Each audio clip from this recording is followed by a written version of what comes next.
How does I get everything on? When you purchase multiple items, before you Hey, let me save, actually. receive savings up to an additional $3,500. Hurry into your local Lazy Boy Furniture Galleries today. We go. And tomorrow evening, you take the last allergy pill and do that nasal I can't read. spray again. Faking these illnesses, I guess that only she can know that. But Arnie's things come to a point where she thought that her life wasn't worth living, that she was going to end her life and she was going to take him with her for his part in her deteriorating health.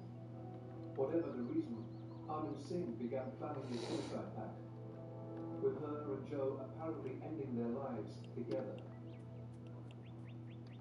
The first time that Joe's parents had a sense that something was terribly wrong was when Joe failed to make his regular Sunday phone call home. Jump in the burning. Got him ready and we wait for him to ring. And I got that juice, but close about shop. 5 o'clock, something like that. I rang him and a strange voice answered the phone.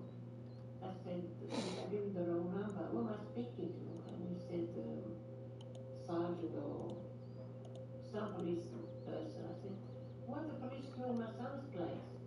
He said, just a minute, please. At the same time, the police knock on our door. Yeah, let me search it up. The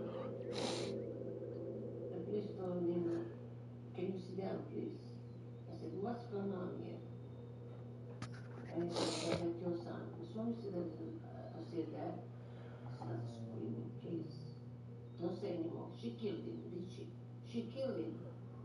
Straight away I knew she did kill him. Hello guys, so basically I started right screaming, now, please if you go don't on tell me your it's not true. Xbox or any console, Can't be you true. can see that That's what I we did. have chat on it now. That's So a what nightmare. you want to do That's is the you want truth. to go into the menu and you can see right here that it says hide chat. So if you Right, that's it. That's all we have to do. Chat. Oh. Where's hide chat? She was a little cryptic. She said something had happened in Canberra to Joe, and she asked me if I could meet her there the next morning. The first task for Joe's family and friends was to identify his body in the morgue. Wait, I swear that name is... They pulled back the screen, and Marie was standing next to me, and Joe was on a stainless steel bed of some sort. And there was just a slight purple vein running down the side of his face that was never there before. Quite pale, hair pulled back, bare-chested, and was dead. What? I'm not seeing it. I'm not seeing it. I had to hold her up. She literally collapsed the moment she saw me. We were there for, I don't know, 10-15 minutes. It seemed like an eternity, but it was probably 10 or 15 minutes, and she was grief-stricken, obviously. Right. He looked like he was asleep. Bruh, it was right there. See Am I gonna fit in? Jump in the plane and it After putting that whole day, is 0. and she's still alive. Zoop. Zing. Zap. Good dude. Where they started to explain what they believe had occurred. Let's go. They had indicated Jump in the that in a short period of time they had What? ascertained. Oh, we have so much plastic. We have 2,000 plastic. That there had been some sort of foul play within it.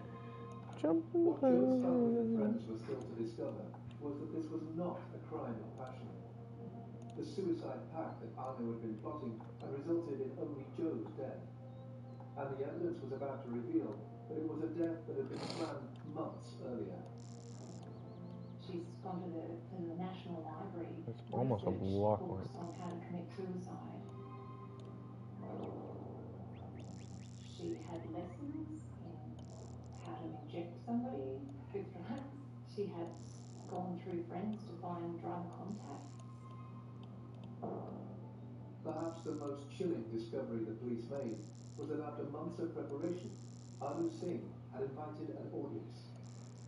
it slowly became apparent that the death of Joe Chinquay was the culmination of a drama on Antill Street, and it was Anu Singh playing the lead role.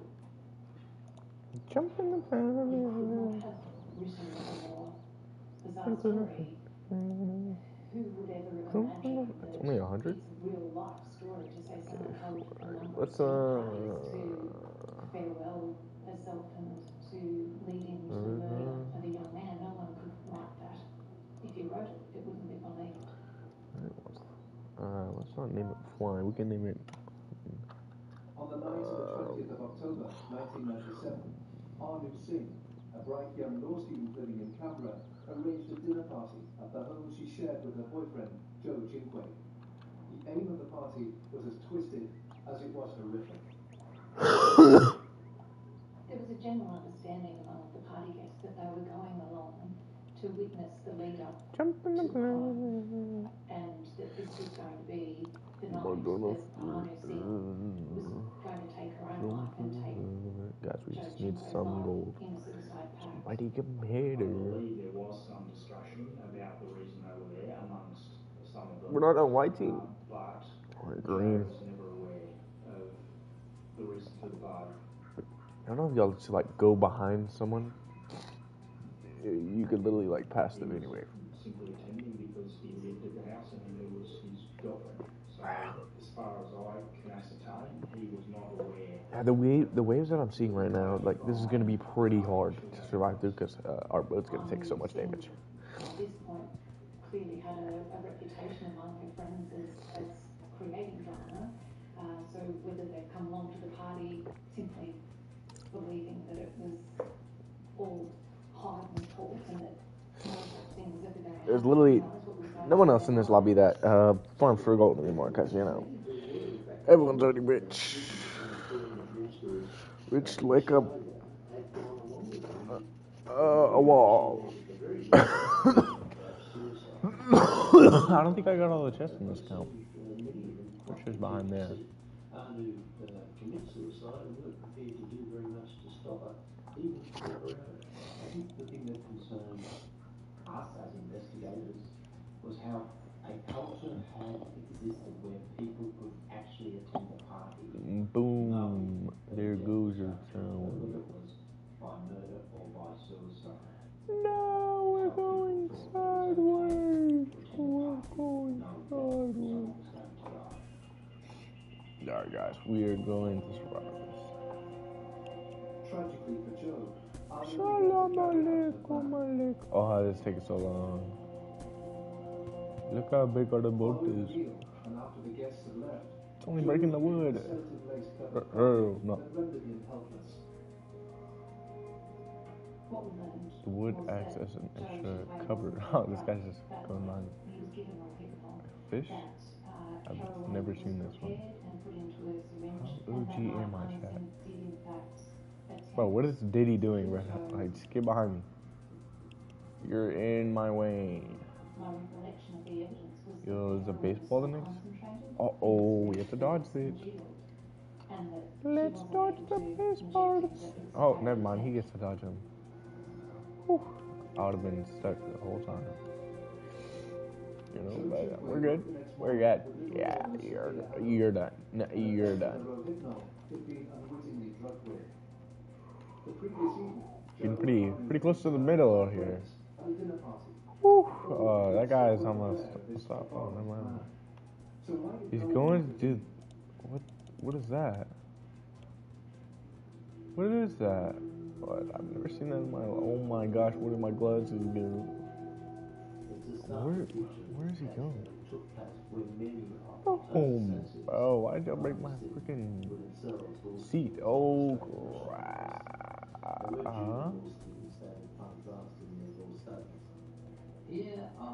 Let's like duplicate all of my. I'm so confused. What the fuck? My hair! Why is my hair gone? What is happening? Oh my... I'm crashing again. after therefore. This is Why crashing is the my game. camera not turning correct?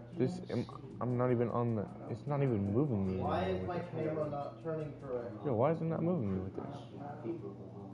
I'm gonna work on trying to get y'all's, Why isn't it moving me with it? And dim and distressed. Diddy, no. So different. What? Why is it doing that? When did it flip around? One of the biggest questions that you left Should a whole at the end of 360. is just why did nobody stop this? Why Alright, let's get did some so more. many people know what was about to Of happen course, it's 300. and not do anything? What should be our first project? Oh wait, we have to get rockets. Yeah, we do. We have to This get. didn't shake Anu Singh back to Ooh. reality. What? Instead, she prepared for a second dinner party Uh, that night, where once again, Is this like the old Joe Springs? Chinquay was drugged and then injected with not one, but 2 massive doses of heroin. No one tried to stop her. This. What is this? Huh? When did they add rope? Alright, they do have magnets though. Let's go. What do they add? They still have these. They haven't added this in rope. Why is there 2? Clearly, she hadn't achieved what 35. No one needs to buy these. Joe was desperately clinging on to life despite the massive heroin overdose he'd been given. Yeah, sure. As Obsidian, Anu totally. witnessed his life slowly ebbing away, she finally reached for the phone. Why are these But the only phone 50? wasn't I swear there used to be more. On the 26th of October, Anu Singh You get this for free. friend And in other pain. things. She's telling the friend over the phone. Alright, we can buy a that magnet, overdose. guys. That friend We don't says need to her, wheels. "You need to Or call do we? the Yeah, we do ambulance." need wheels. The old wheels, And which are Anu these. says, Can't "No, use no, the I big can't." wheels like And friend the comes cookie back wheel. at her and says, Do we need a "You're button? a selfish A bitch. You can't take someone's life." button. She tries to A convince Anu to call big the ambulance. She says, "If you do, button. We have 4,000. Dude. We have 4,000. Dude. We have a button. Wait. Why am I? Alright, let's load my boat real quick. What is AFK? What the fuck was I doing here? Oh shit. What in here? Yo, what up? Oh my gosh. Why is this in my saves? Why is that in my saves? Let's see what trash is. This is just spam blocks. What the fuck?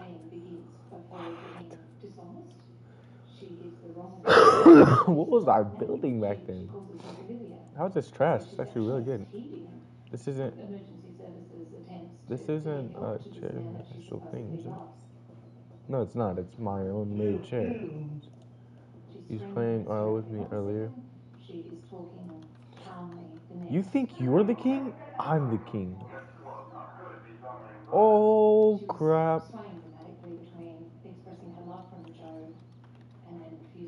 What? What is this? Her unusual behavior continued when the What is emergency that? services arrived. It was a duplex building, so we went in the front door and pulled out, walk upstairs. There was one ambulance officer inside the bedroom, and there was a known casualty Why is there? on the floor. What is that? And he was naked, and What is that? the ambulance officer was trying to get a line into I'm his so lungs. confused. Why is there so much people on Viking?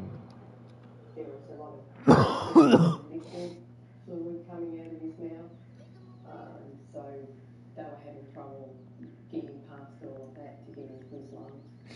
So he was obviously not conscious at the time, and there was no way that we were going to bring him around.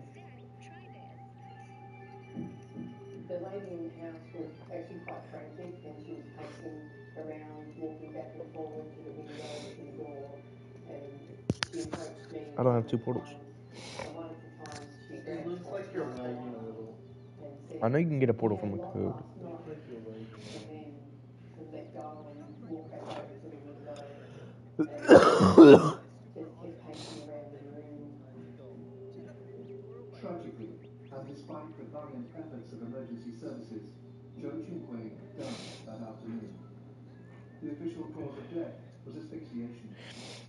Anu Singh was brought to the police station as officers tried to determine how this fit young man, with no history of drug abuse, had met his death. Alright, I better get going to get him wherever he's at. But everyone knows how to make that. I arrived at the police station, and when I saw Anu Singh, she was dressed in a flimsy white blanket.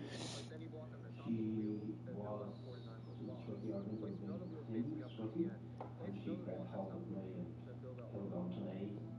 She sounded upset. She was asking what happened to Joe and these sort of questions. During this period, she still seemed restless. As the interview progressed and police learned more about the twisted plan Anu had hatched, more and more Oh yeah, questions began we to can't be do raised that. All right. about her story. Talking to So if I'm pretty sure we get it. about the suicide pact that was to occur. The question was often raised why she didn't suicide herself. Why was it only Joe? And Oh crap! Why did I join back? and she never really answered that question. There was no real answer to it. There didn't appear to me anyway to be any sorrow in her voice. She was at points sobbing, but at no stage do I remember having to give her tissues or anything to wipe tears off her. Anu Singh's claim to the emergency services that Joe had died as a result of an overdose was quickly ruled out. She was charged with his murder that very same day. As Oh, detectives we need to continued go. their Going investigation, back an into unexpected twist in the On my chronology phone of and the do. events emerged. Police began to realize that someone else could have been involved in the death of Joe Junquay. I find people worse than me, and I find people better than me. But I never find people the exact skill Alright, level. let's go Police investigating the death of Joe Junquay were That's questioning his good. girlfriend, Anu Singh. Like, no, Joe but died with a Leopard. huge dose of but now I heroin destroy found in his him. bloodstream, I'm despite going him having to no jump history on of drug join abuse. community. I destroy him with Investigators everybody, realized almost. that Singh wasn't telling them the full story, but they I also even discovered destroy my that friend friggin' Madhavi super Rao was wrist. implicated I in shouldn't the say Joe's that. death. 4 billion digits. That's 5% more gold. It's been suggested that Anu's friends just didn't do enough to do Bro, I something. just don't know why Good. that he flexes But into super build a strength. boat for treasure. Build a boat. She knew from university, people she'd run into. Madhavi Rao was a friend in some respects, but Madhavi Rao was just a shadow. Madhavi Rao trotted around after her. She was in awe of Anu Singh.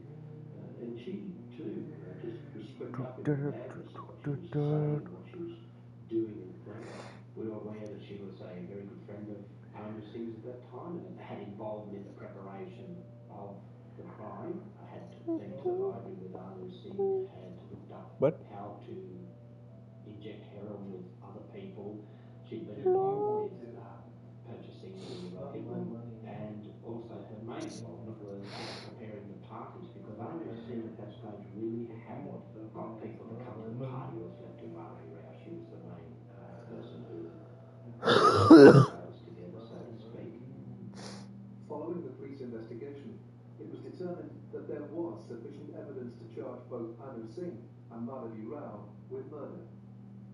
They initially stood trial together in October 1998, but after 4 weeks, due to a legal technicality, the joint trial was abandoned. Now each woman would face a separate trial. Both exercised their right to trial by judge only. In Canberra, it was the right of an accused to opt for a judge-only trial. Anu Singh's personality, in some respects, was behind the decision to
I don't know why it's not working.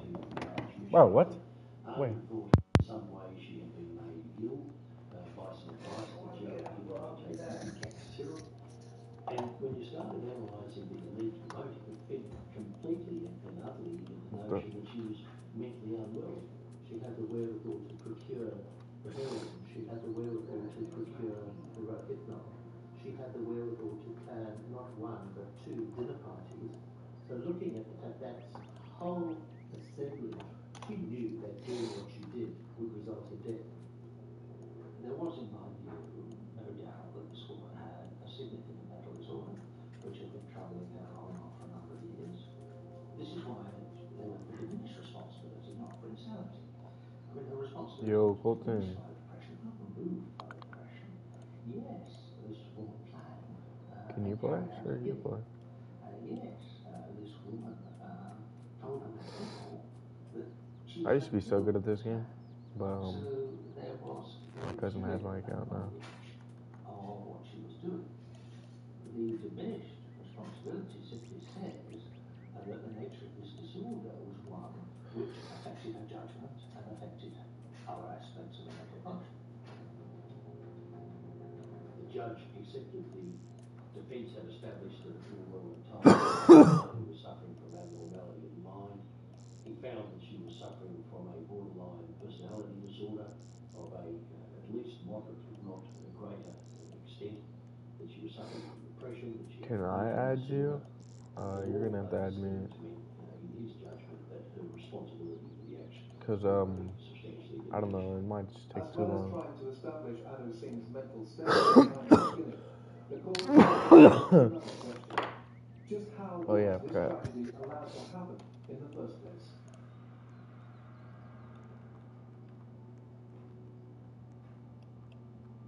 There was a parade of law students from the Australian National University that came through the witness box, telling how they had been invited to the party, how that it was have I done all the quests? not a secret, No. that it in fact was very Dragon open, isn't that a too hard. crime They're not would be committed. These people were questioned time and time again, why didn't you do anything about this? And I don't know that anybody ever got a satisfactory answer from any of those witnesses as to why on earth didn't anyone do anything to stop them. Anu Singh appeared to be so I remember taking that waterfall like so long ago until like that it is mind-boggling. it was one of The okay, let's see if I still remember the combination.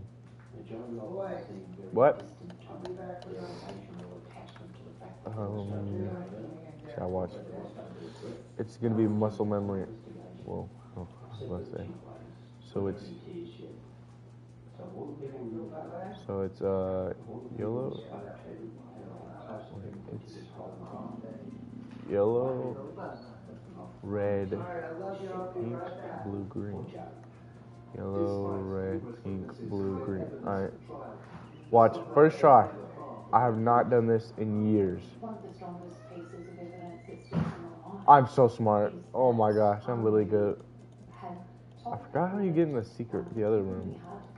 Do I not have this yet? I do have it there. How do you get in the other room? You need a key. No, something like launches out here or something. Do I have to like shoot him? We were so close to Singh sitting there when confronting evidence I don't know. heard. She would put Everyone her thought head this was in gonna be her like the hand. new She scale. you could see her Here, you add me. I shoulders can know. shaking. I do back You would see her on my phone.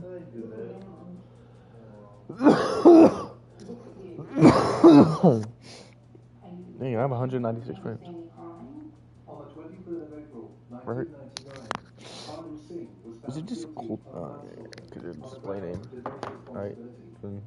Join me. Justice If you're good at this Christopher game, Clear I don't sentenced to 10 really years care. with a non-parole Have. period of 4 years.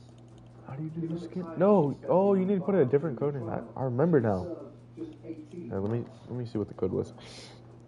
To the family and friends of Joe Chigwe, it was a devastating outcome. No, stop the cry. I want to kill her. I really want to kill her. The moment that the verdict came down. I remember when this room first came out. Everyone was doing it. It was Nemo. And then the big boss fight at the end, I kept on dying. Just spontaneous explosion of hatred. And And by the way, guys, I just want to say right now that you guys can actually Props you can mess to up. the official You can mess fusion. up on this, alright? And as long as you just restart with the first, okay, and continue on in the correct order, then you guys, like, I can press whatever books right now and nothing will happen, but as long, and then you just have to restart once you mess up, okay? It's just like that. Okay. So, right now, let me pull up, like, the thing I need, okay? So, it is, hold up, I need 2 images. All right. So just if you could, for my video's sake, could you like climb on the shelf to like what book you press and stuff? Oh, yeah. Yeah. So the first one is. I remember this being a long code. This one right. So the purple is the first one. Alright. Purple one? No, it's this yellow one. This yellow one. Okay, Bruh. so right where my mouse is at, guys. That yellow one right there, next to the blue one, right? So yeah. So you click that one. Okay. Right. What is he talking about? Is he on drugs? I think is. How did he reset the yellow books? one. Okay, stuff. Hold up. It's just like that. Continue on, guys. Right. I just want to say something. Oh. All right. You guys can see right here. Once you open this door, this treasure map right here reveals you're 1/4 of the way there. This is step 1 complete. You are right here on the map, and this is step 1. Waterfall here. Okay, now second step. Next second step, you have to look at the cauldron. You have to look at it. Okay, now don't look at it. Okay, you have to open the door. oh, okay, yellow. Okay, and then it's red. This red right here. How do they open it? See, it matches up with the colors above the door. So the first step is I forgot. just to open up the door. Yo, Colton, right? what? And then Are you... light blue, right? Are you good over there? Okay, light blue. Yeah, I'm good. Wait, no, it's purple. Purple right there, and then light blue. Okay, we're gonna press light blue. Make sure we don't double click anything. I'm clicking green. There we go. So the door is gonna open. So this. Wait, hold up. I just want to say something. All right, you guys can. Why do they do a different code than me? I have to reset now. Colton, are you in? He was 26 years old. I play a lot of And this he was not 60 years for sure. And you get 4 years Is it? older. Yeah, you are. We screamed, and we couldn't believe it. And Let me use the restroom real quick. that's the way it is. I need to go pretty bad. Were you like watching somewhere? Oh, never mind. I think I saw. I remember I built like a fake tree, but I don't have it. Alright. I'm gonna go AFK for like 3 minutes. Alright, chat.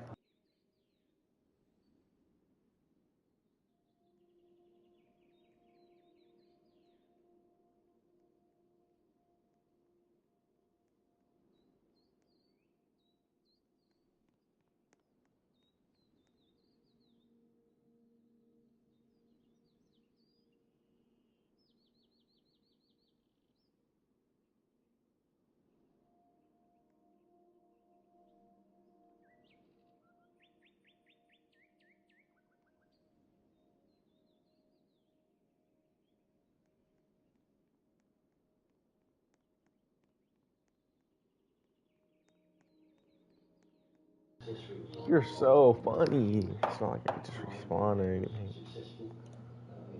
The judge's explanation. There was nothing that could actually pinpoint. I remember when people used to place a large wall and make it invisible. That was so funny. At that time, I used to do that. Bro, what the fuck? What even is that, bro? An alien spaceship? Bro. No way you're using a shield bubble. If you have the measuring tool, you do not need shield bubbles anymore. Alright, bro? There it is. Alright. A UFO? Yeah. Hold up. Oh, wait, come here.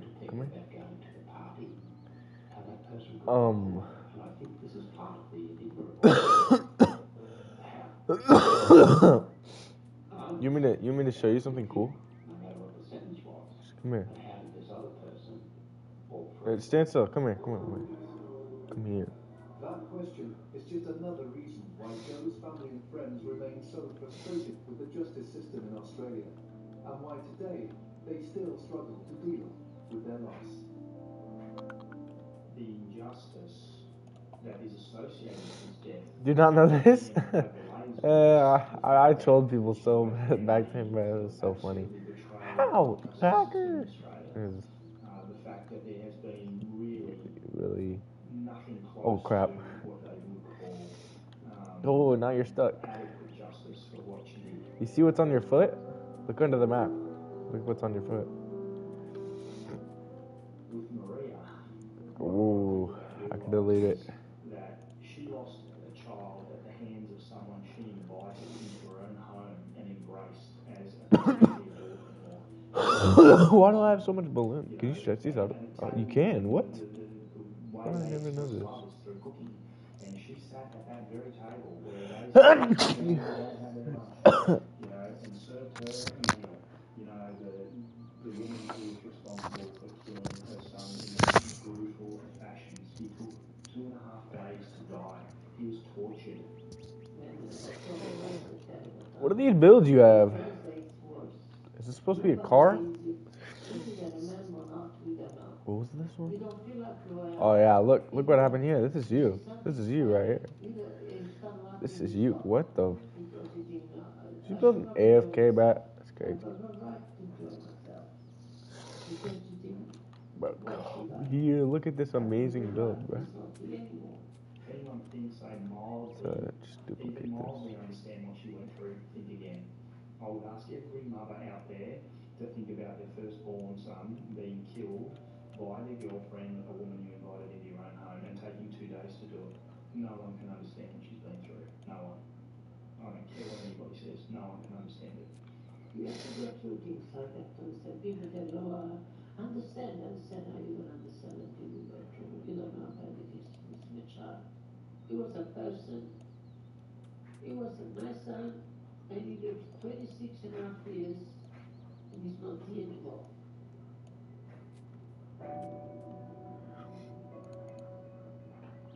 Bro.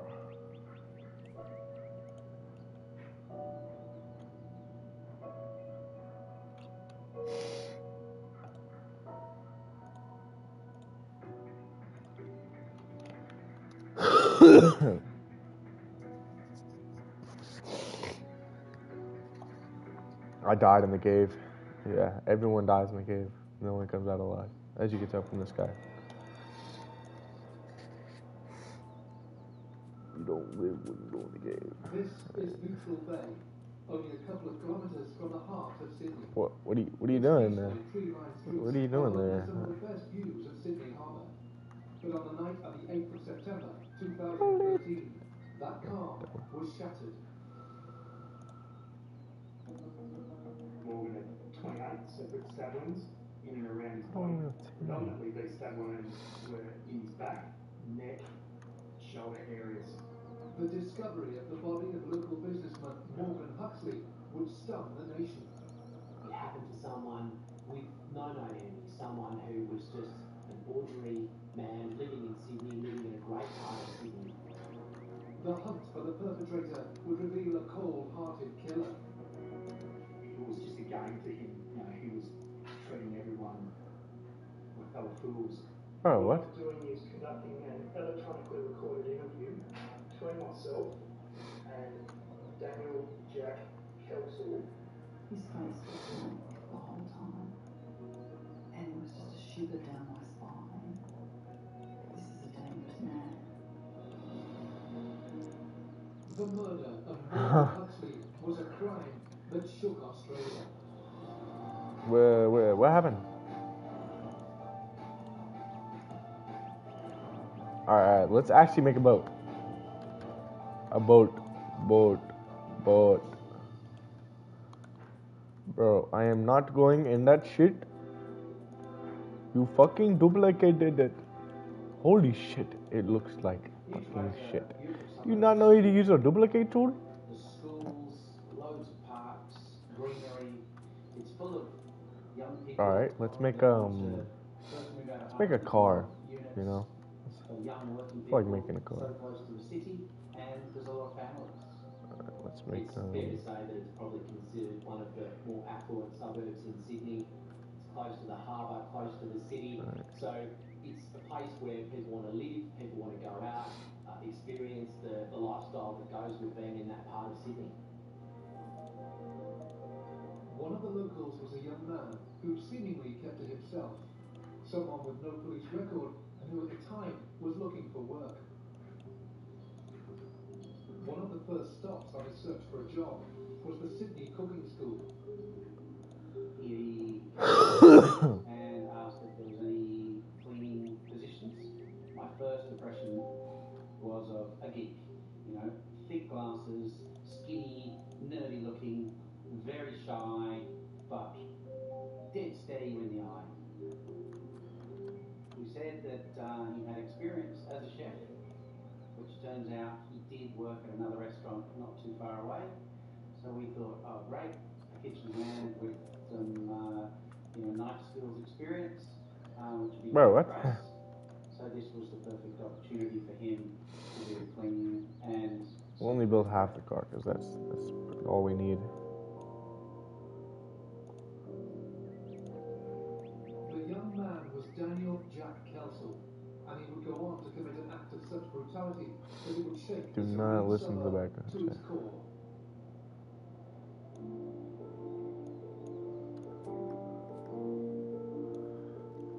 Should I build a Tesla Cybertruck? In question, we were having That's what it kind of looks like right now. birthday party here. It was 16 girls, 11:30 we kicked them out. I stayed around for half an hour just tidying things up, and Daniela was here. I feel like we should build the Tesla. Alright, chat. Let's search up the Tesla Cybertruck. We'll be here for a while. You're 22, there's, 16 gorgeous 21-year-olds, and tonight. And he just laughed and said, I'm not into that sort of thing. Kelsall spent some Alright, time clearing up after let's the go to party images. before leaving work and heading out onto the streets of Neutral Bay. Around the Alright, same so time, another man, there's Morgan Huxley, more of was a being slant dropped off than in the there town is by friends. this. Morgan Huxley Take that had back just a little returned bit. from an engagement party How big do we want it? to Neutral Bay with a couple of friends.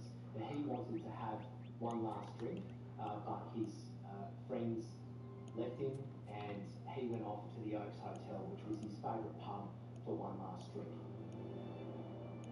Less than an hour later, the lives of Kelsall and Huxley would collide with tragic and brutal consequences. The following morning, as Brett Deverell headed back to work, he was stunned by what he saw. I saw that the police had dropped. Welcome to the Lazy Boy Furniture Gallery's Buy More, Save More event. Savings on sofas, recliners, sectionals, dining rooms, accessories, and more. With our Buy More, Save More event, you can enhance your home while enjoying significant savings. Lazy Boy Furniture Gallery includes styles to suit every taste, from modern to classic. When you purchase what are you building? items, the more you save. Receive savings Does this have to be straight? No, it's not supposed to be straight, bro. Lazy Boy Furniture Galleries today. It does. It has to be straight. It's not slanted at all. I don't know why it would be. I stopped and asked if I could go to our garage, and I was Garage? told, no, this is a crime scene, you need to park somewhere else. And I asked them what was going on, and they said that there had been a murder last night, and the police had basically closed down half the area. The residents of Neutral Bay woke that morning to shocking news. Overnight, the body of 31-year-old local business owner Morgan Huxley had been discovered. He'd been stabbed multiple times in his own apartment. Short time after Morgan arrived home, about 1:30, his flatmate heard a knock on the door, didn't think anything of it, and went back to sleep. About 2:30 that morning, she heard noises coming from Morgan's bedroom, and a short time later, she got out of bed and went to his bedroom, where she found him on the floor. Police at that location, Neutral Bay, shortly after 3 a.m, where ambulance attempted to resuscitate him. Post-mortem examination of Morgan revealed that he had 28 separate stab wounds in and around his body. Predominantly, these stab wounds were in his back, neck, shoulder areas. One in particular was quite forceful. An examination of Morgan's skull revealed the tip of the blade breaking off in his skull. He commenced by conducting canvases, speaking to witnesses, neighbours, anyone who saw Morgan at the time. We obtained CCTV from in and around the area, and we also try and piece together what occurred to Morgan prior to his death. As detectives began their investigation, the last known movements of Morgan Huxley started to emerge. Morgan was a single man. He'd been out celebrating a friend's engagement party. He'd left with some friends in a taxi who dropped him off at his flat at Neutral Bay, and he tried to finish one last drink at his local watering hole, Neutral Bay Oaks Hotel, which was a couple of hundred metres from where he lived. They declined, they had enough, so Morgan decided to go and have one last one himself. He stayed there for about half an hour. During that time, he had a beer, just sat around watching the television. The pub closed at about 1:30 that morning. There were no real suspects, but the police commenced the investigation and spoke to Morgan's friends and worked out he'd been at the party and he'd been at the pub. Spoke to staff at the pub who knew Morgan very well. And then they got CCTV footage from Military Road and the outside of the pub. Saw an image of Morgan walking down the street on his way home, and another young man following behind. This person was seen to be walking and running along Military Road towards Watson Street at the time. We did not know the identity of this person at the time. We believe that he potentially was a chef or worked in a kitchen in and around that area. We based this on the clothing that he was wearing at the time.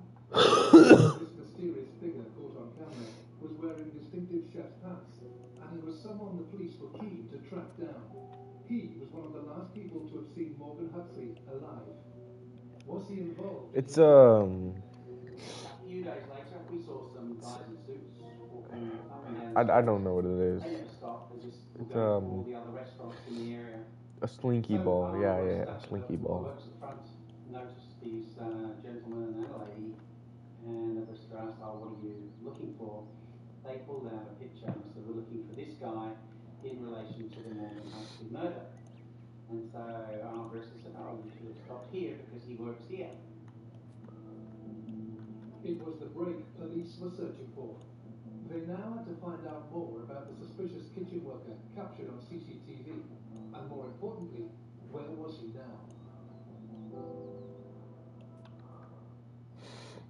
In September 2013, New South Wales police were investigating the murder of Neutral Bay resident Morgan Huxley.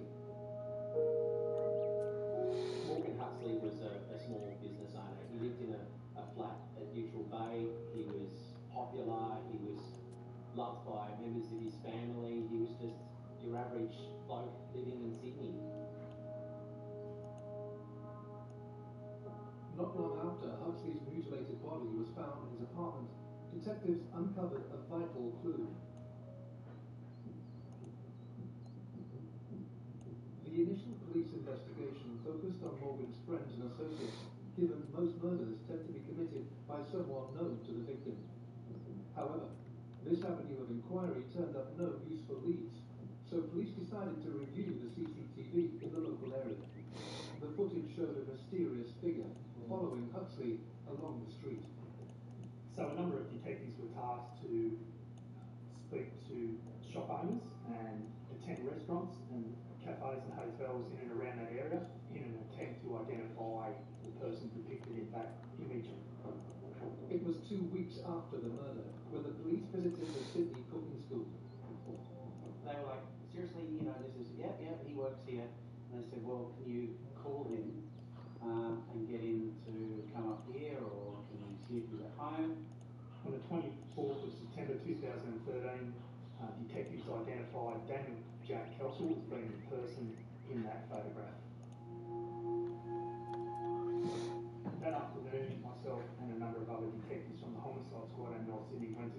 Kelsel's home, where he was spoken to. That night, Daniel was rostered on Oh, and luckily we only have to do that once, right? you know, to the police. Look at this. Questioning Look at this Bill right here. said, you know, there's a picture of you It's walking like across 50 the street. blocks right there. The guy that died. Oh, just coincidence that, you know, I was just talking to the guy when he was walking home. Then How much I blocks said, is so this? was it you? He said, no, not me. He denied everything. This is 9. Alright, bro, what are you doing? You building a Diddy's house? Daniel Kelsall agreed to visit his local police station, where he gave detectives his version of events. Luckily we don't have to do this on the other side, right? Just kidding, we copy this. Oh, they're both at an incline. How exciting. Detectives and Sergeant Mark Hughes from Homicide Squad. What I'm doing is conducting an electronically recorded interview So between myself thin this out just a little bit. Daniel Jack He agreed to come in and told them his story about having finished work at the cooking school and waiting across the road where the fast food shops are, and just passing time and walking to after work. For the purpose of this interview, can you just say your full name, date of birth, please? Daniel Jack Kelsall, born on 5th of February 1993. Before Morgan Huxley actually went into the pub, he popped into a convenience store, and Daniel Kelsall, who worked at the nearby Sydney Cooking School, was also there at the time. It looks as a convenience store where this guy was trying to get money out of the machine. Very funny. Gabe, you don't even watch Invincible. 5 years at ATM, and then he left the convenience store, and that's really where the two of them crossed paths. It's actually perfect. Perfect. Don't know why I was just trying to do that. He asked me. I replied no and then left. After leaving the convenience store, Huxley made his way to the Oaks Hotel. Morgan arrived at the Oaks Hotel just after 1 a.m. that morning. He stayed there for about half an hour. During that time, Daniel Kelsall can be seen on CCTV and appears to be watching Morgan, who at the time was inside the hotel. CCTV depicts Daniel Kelsall looking in the direction towards the Oaks Hotel and where Morgan Huxley was at the time. Morgan stayed at the hotel and left just before 1:30 that morning. He walked very well towards I'm pretty sure the front. The back is just longer. It's just at a weirder angle. I don't know why. Where it's gone, it's gone, it's gone, it's and referred to him as no shoes. Called him no shoes. Not to his face, no, that's No, what sorry, but that's what the name that I had for the person. How much longer do we want it? You ever seen him before? Sorry? Not my knowledge of him. I mean, it's possible that I had walked like cross paths. But you don't know? No. Chad, this is literally a Cybertruck. Stop lying. Daniel Kelsall at all, but When it's Daniel gone, Kelsall it's perhaps from this gone, moment it's gone. had his eyes on Morgan Huxley. Daniel Kelsall can also be seen at the time to be walking as well as running behind Morgan, who, unbeknown to him, at the time was being followed by Daniel Kelsall. This is the last time that Morgan Huxley was seen alive. This is the last time he was seen alive. Then what we're going to show you there, which is camera 7 on their security system. He was shown the footage as well as an image of himself during the interview. He told us that it was in fact him, and he was going home at the time. Do you know who that is? Ooh. How long do we want it? Long boy. Send me a number of those shirts. Yeah. Do you recall, is this I still think, yeah, that seems long enough. What are you building, Ethan? A Cybertruck, shut It was up. after the time while he was running along Military Road after Morgan Housel. He told us that his mother had said that if it gets cold, he should go for a jog. What's your job? Cold numbers does the job. Outline his job.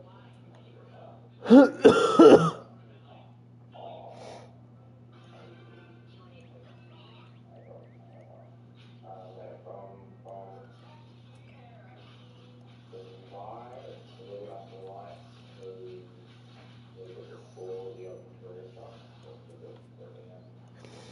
hardcore stuff. Kelton was a strange person. He was odd. Some of the responses that he gave at the time appeared a bit different.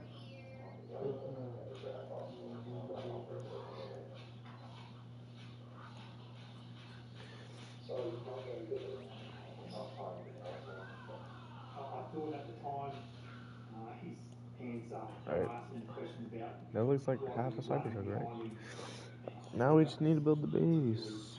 Ooh, we need a lot more. We need window.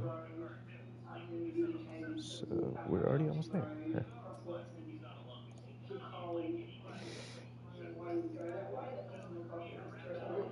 I don't know. I don't, when I get car, I don't really pay attention to a lot of things. I think it was because I wanted to check on it works. The pipe work. Goku Super Saiyan. He appeared to be pretty calm and pretty Let's go certain straight. about what he says. What am I doing, Jack? Oh crap. That's that block on one of the blocks in the apartment system. Alright, That he had ever gone a to little smaller. Yeah, Paul's that unit seems about right. or that he knew anything about him. The time of the machine is 2 minutes past 8 p.m. on the 24th of September 2004. Can I just confirm your name? Daniel Jack Helsel. When I found out that Daniel was a suspect, it was more total shock. So the I was second in one is total disbelief. There's no way back this here. brilliant little Why is it guy so was uneven? capable of murder. He'd never shown even the slightest bit of emotion or even anger or grumpiness or anything. He just, to me, was like the total opposite person. This is If I literally a knew most Cybertruck. other people, he would be the last person I would suspect. Now we need glass. I don't think He we have spoke at glass, shows do we? like CSI. He liked reading books on crimes and that sort of thing. So I said to Daniel, did you do it? And he said, no, we definitely didn't do it. If I did do it, there's no way you'd catch me. We also asked him whether or not he wished to provide we'll just a DNA sample for comparison purposes. I explained to you that we've recovered some DNA and fingerprints from the crime scene at his house. This didn't take so long. And then I asked you, were you prepared to provide a sample of your DNA and your fingerprints? Yeah. And then you told us that you weren't comfortable. Yeah. Is that correct? Yes, that is correct. At the time, he told us that he felt uncomfortable and did not wish to provide a sample. A number of days later, we found out the reason why. Look at this. I just switched to H&R Block in like 1 minute. Oh, wow. Plus, you can file free. Just leveled up your tax. Duplicate. 55% of funders qualify for HR Crap. Block free online. Find eligibility requirements at hrblock.com/free and make the switch today. Want a next level clean?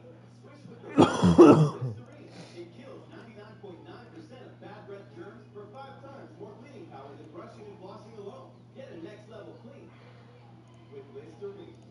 Be Lowwwww. Lots of men have trouble performing their best in bed. For some guys, it's issues Huh? getting hard. For others, it's finishing too quickly. Either way, Hims can help. At 4hims.com, you can get clinically proven treatments from licensed medical providers. Wait a minute. All from the comfort of home with a 100% online process. And free Oh, this week I have shipping, that there. it's never been easier to get hard, stay hard, and last longer than ever. Get started today with a free online consultation at 4hims.com. On a wish. On a star.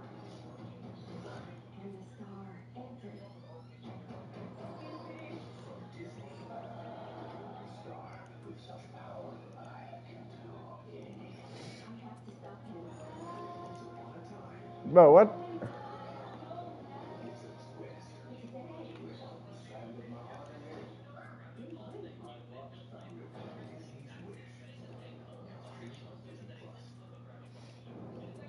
Mr. Middleton. Detectives investigating the murder of Morgan Huxley were becoming increasingly interested in the movements of Council. Wait, this goes straight. Spotted on CCTV How is the window going? as a Oh, suspected that's why I online placed murder. that. Kelso had provided a statement but declined to provide a DNA sample, and to police, that rang alarm bells. Alright, that should be good.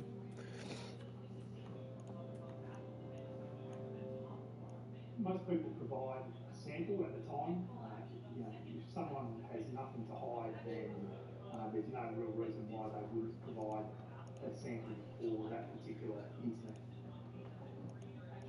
During Kelso's first interview, detectives noticed that he'd arrived at the police station carrying a bag.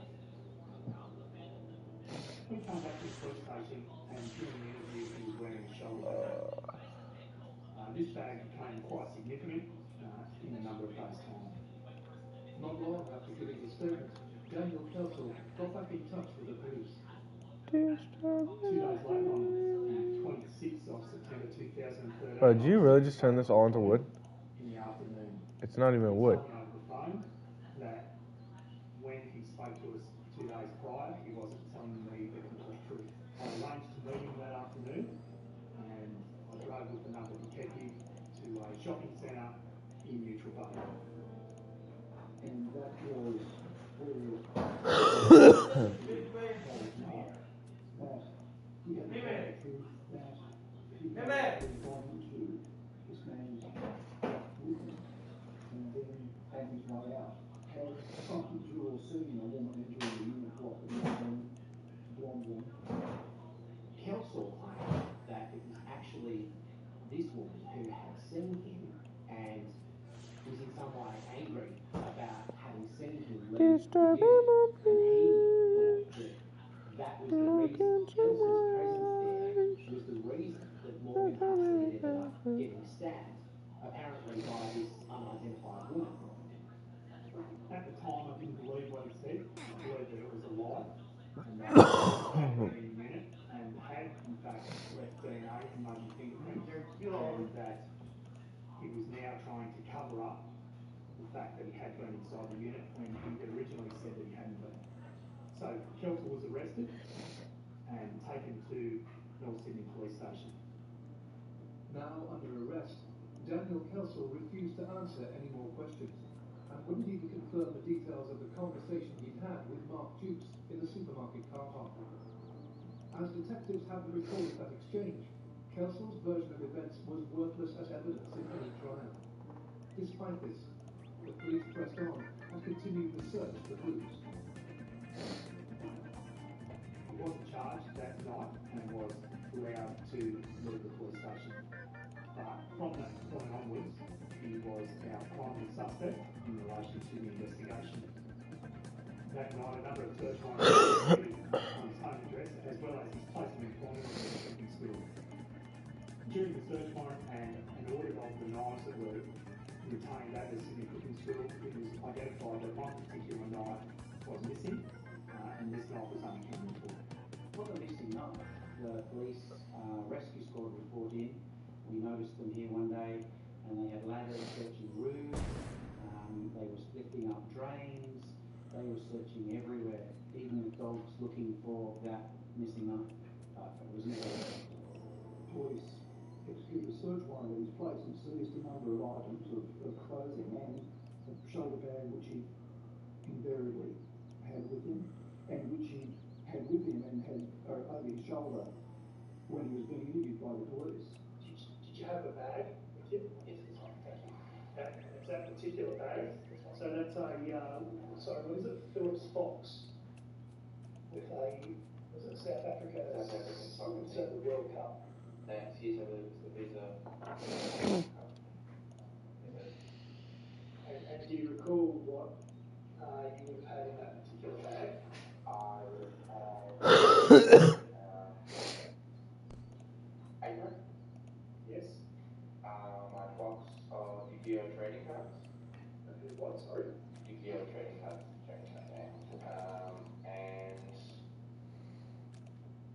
that would be it. I might have had another food item. And that shoulder bag was examined and there were a couple of stains which were revealed to be Morgan Huxley's blood. So Daniel Kilsall was so brazen that he was prepared to take that same shoulder bag to the police interview to be questioned by detectives who were investigating a murder that they strongly suspected he had committed.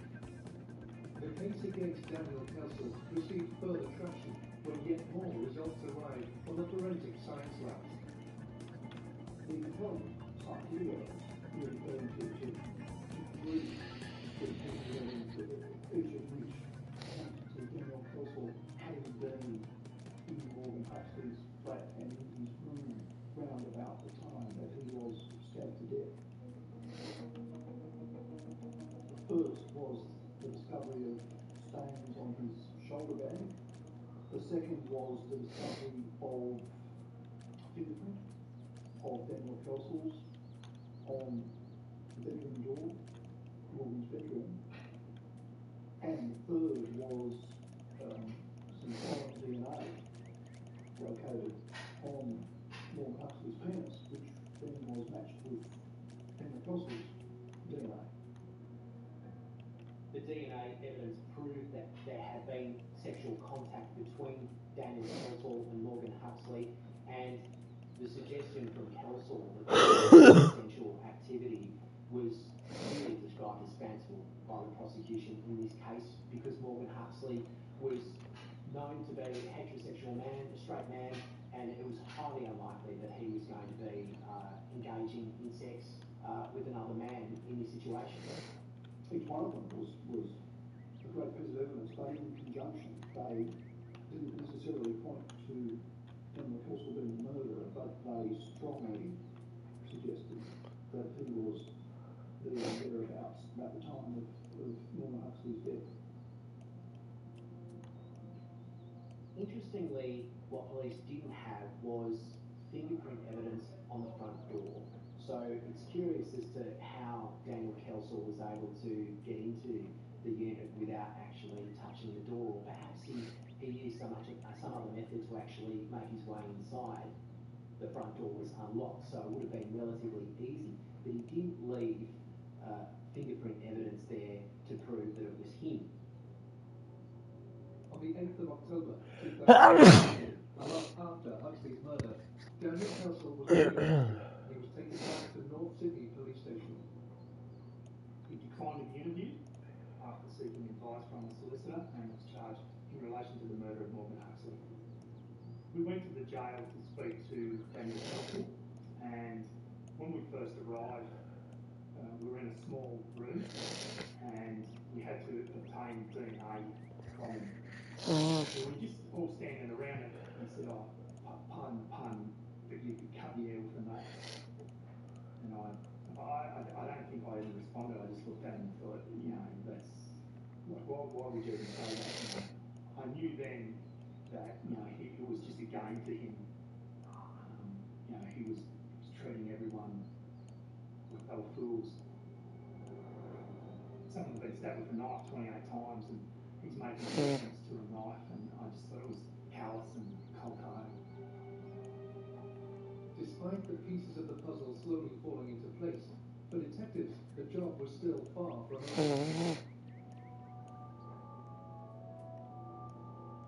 We don't stop investigating just because someone's arrested. We continue to investigate right up until the time they go to court, and even after. We conducted a number of search warrants on medical professionals where we obtained various forms of evidence. This evidence included conversations that Daniel Kelsall had with various doctors and psychiatrists.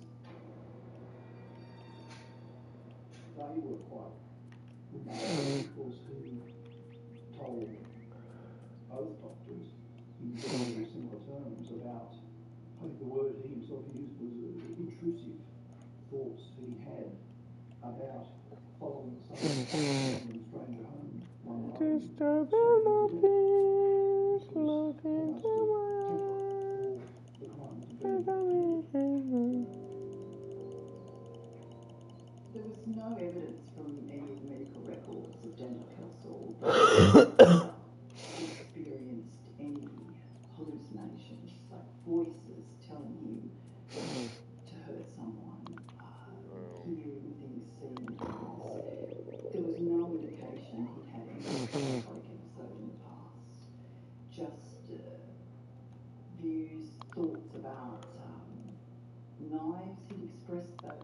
when he'd seen different specialists. This, I believe, was a man who was in a rage, wanted to be violent, and he acted on it. Not because he was psychotic, he was hearing somebody telling him to do it. He wanted to do it, and he did it. As the trial date loomed, experts probing into the psychology of young Daniel Kelsall weren't prepared for what they would uncover. When I met Daniel Kelsall, and he was talking to me, using words such as care, concern, worry, emotive type words, his face was blank the whole time. And there was just a shiver down my spine that this is a dangerous man. And I think back to all the serious cases, and I've met numerous individuals that have committed murder. And when I think back to interviewing Daniel Kelsall, there was a coldness and a real fear flying off when I left that room. Coldness. She definitely felt cold, guys. I think that was a ghost. Daniel Kelsall was facing a trial charged with murdering Morgan Huxley in the Sydney suburb of Neutral Bay in 2013. But even before his day in court, Kelsall's state of mind was not under scrutiny.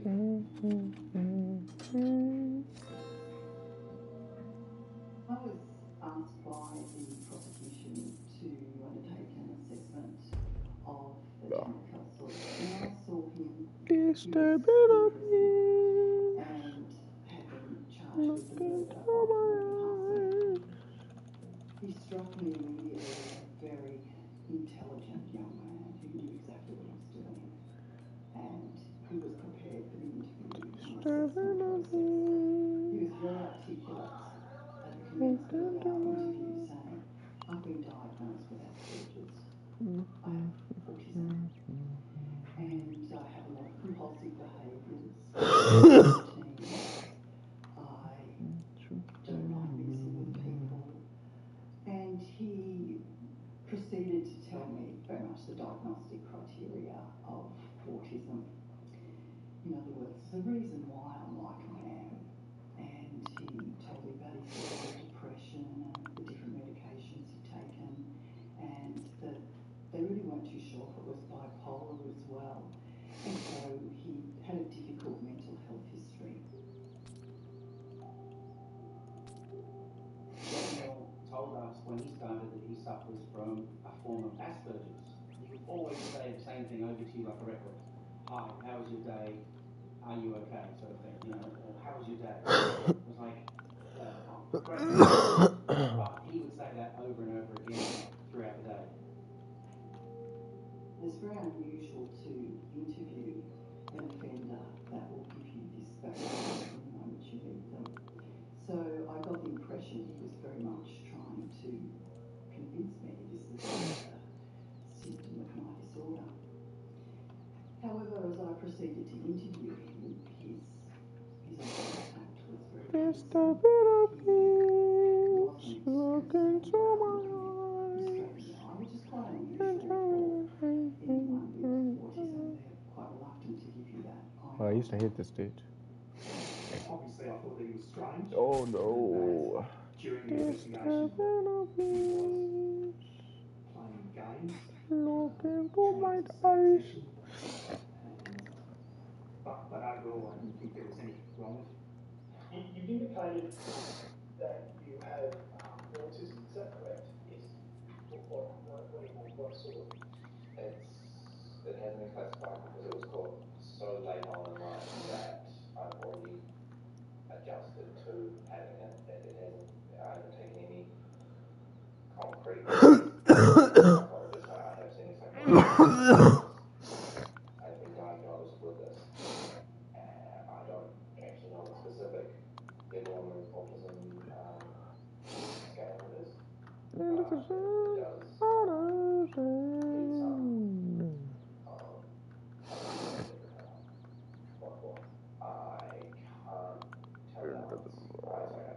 need some measurement of time, measurement of subject, any type of measurement, I can't consistently tell. So I can't like, I can Disturbing of this. Look into my eyes. So you ask me to measure this off, it will not be the same. To guess your measurement, I would not be able to at all. I wouldn't be able to say you're about this height.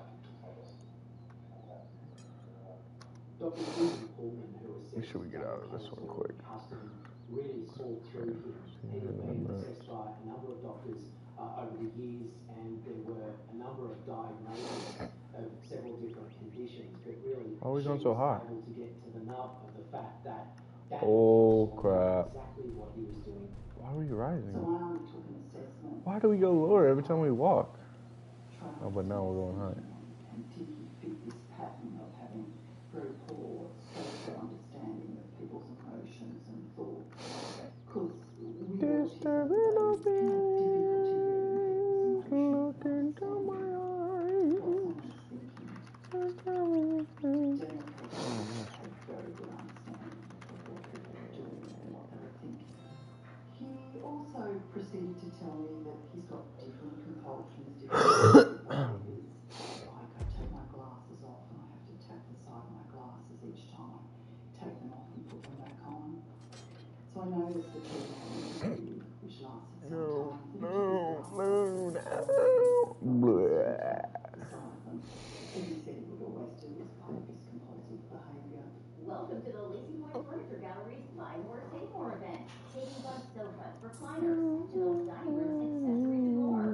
With our Buy More, Save More We'll be event, at 4,000 you can more. enhance your home while enjoying Wait, hold up. How much do we get every time? Lazy Boy Furniture Gallery's includes styles to suit every taste, from modern to classic. Purchase multiple items before you save. With savings up to an additional $3,500. Hurry in to your local Lazy Boy Furniture Gallery today. With Roku Ultra's 4K streaming, you can see every detail in the most detailed recipes. Look into And the best games without missing a I hate this stage. Their sugar glow strike up elegantly. Why am I so high? And enter the NSYNC old classic Pixar. Not sure what that is. Can we stop for just a... Bro. Okay, show sad, show What? funny, show everything. It's all there in pristine 4K quality with a backlit rechargeable remote. Roku Let's just Ultra, skip to the end. When looking at Daniel Cassell's mental health, yes, he was socially awkward, but Oh crap. you know, there was a Are big we gonna jump make it? from Are we gonna make it? It's gonna be close. dreaming of murdering someone to then actually fulfilling that Look into my eyes.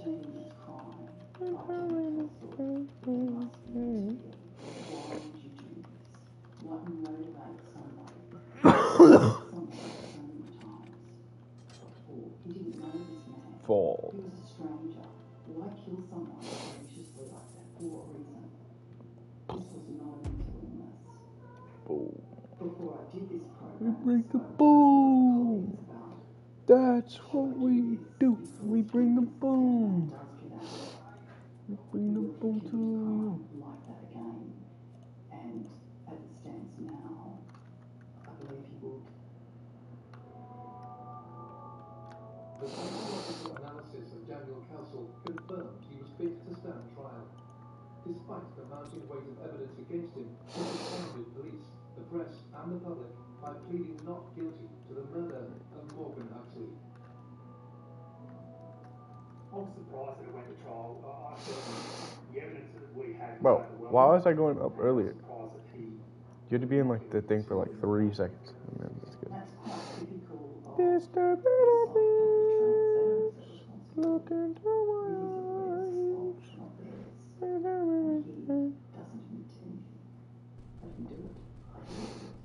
Oh, that was close. Daniel Castle's trial began at Sydney Supreme Oh, Court in March disturbing of 2015, and from the outset, he was at the very centre of the media spotlight. Let's just walk.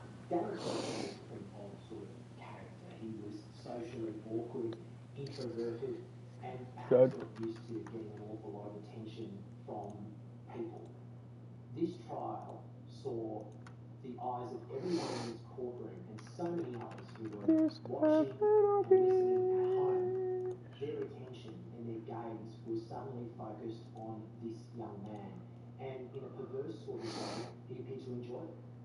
He wanted to be asked these questions. He enjoyed being in the paper. He enjoyed being photographed. This the better is looking to my eyes.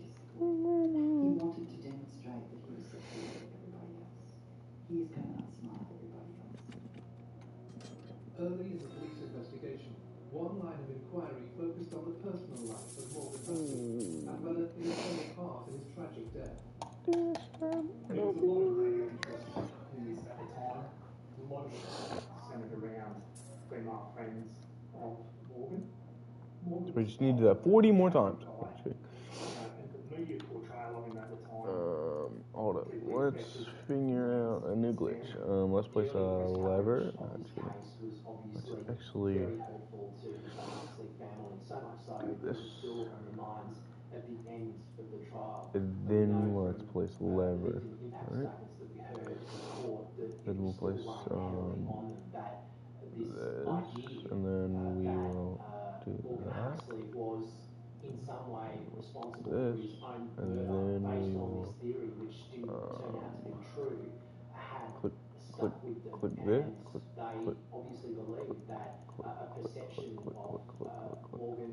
Click the lever. Alright, and then do this.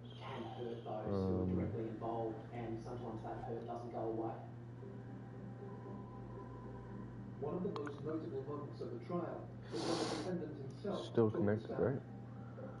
Not all accused people actually give evidence, but he chose to, and he needed to, because he needed to give the jury a version that could be believable to them, to give them some doubt about his guilt.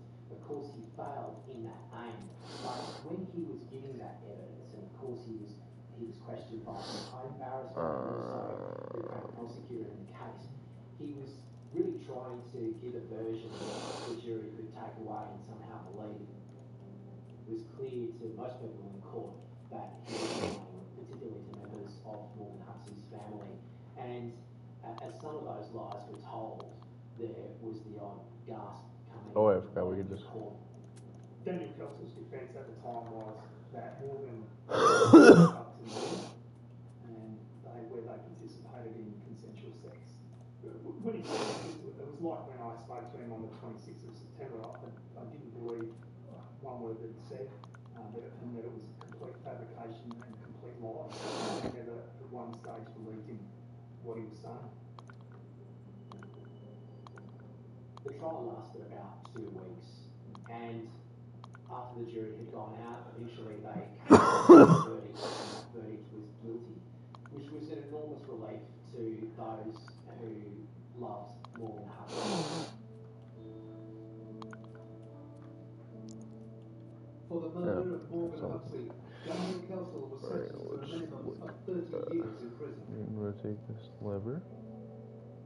If you ask me what I've learned from a crime like this, is that anyone's capable of murder. You know, it just seemed that he was the last person I'd ever expect, because of his gentle nature, to be such a horrible, murderer.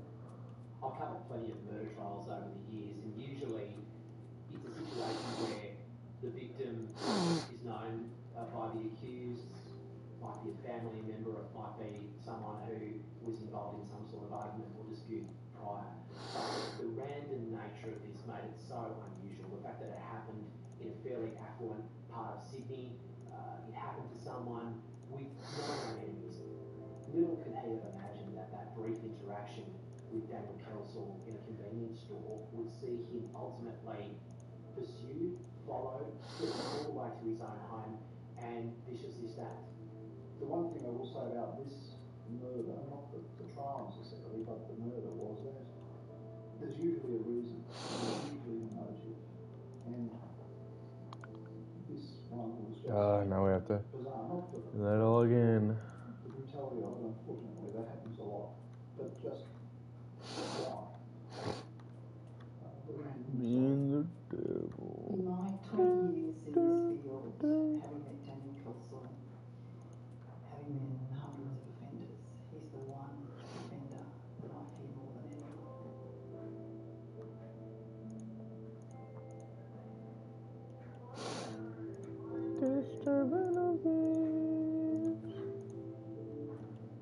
During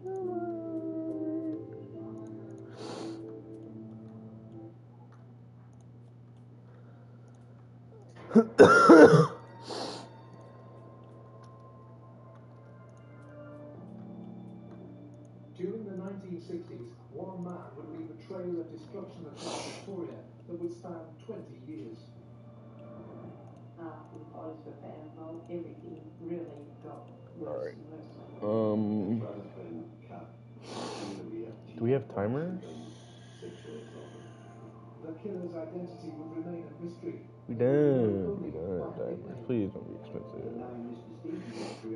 Another in here. Right there. Bye.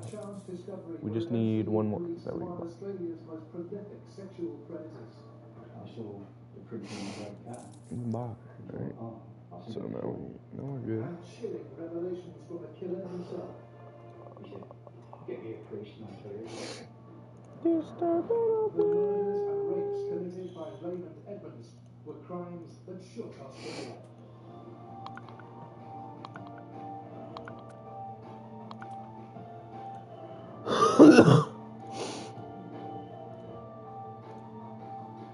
This one, then this one to this one, and this one to this one, and this one to this one.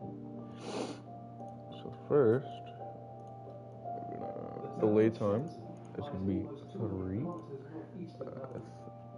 In the 1960s, it was a 3. cultural town with a booming population. 3. Shepparton in the 1960s was a 3. Right? Then this one is gonna activate this one. Wait.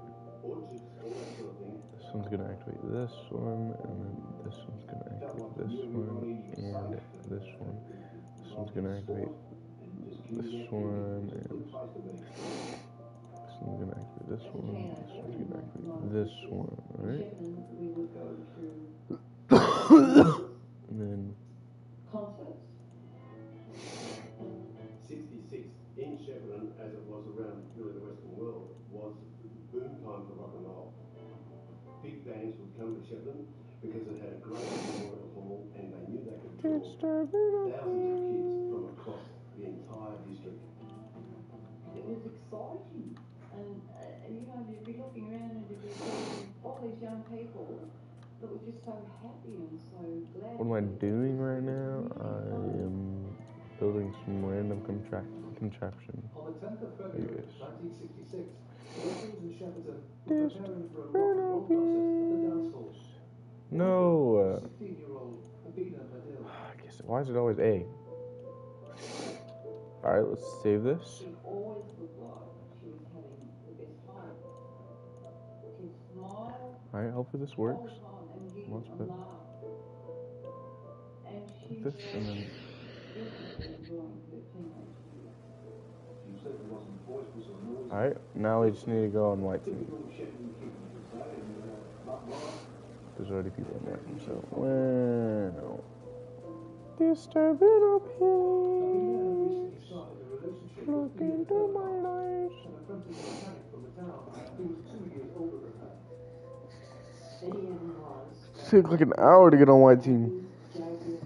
95 cents? What does that even mean? Alright. You're lucky you're not sick, lol. What are you talking about? What are you talking about, bro? What are you talking about? I'm lucky I'm not sick. Disturbing of peace. Look into my eyes. He was a good mate. He was probably, back in them days, Disturbing of peace. LOL is crazy. know each other, they've gone out a little bit.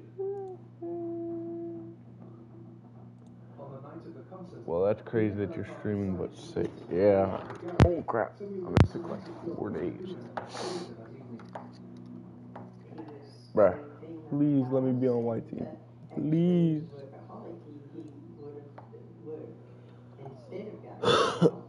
Oh. No. Why is my mouse like that?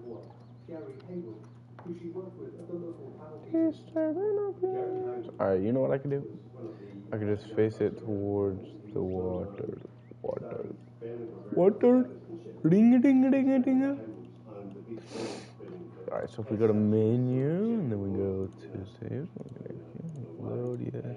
He was the tall, good-looking young bloke. He had And just highlight all this, move it over here.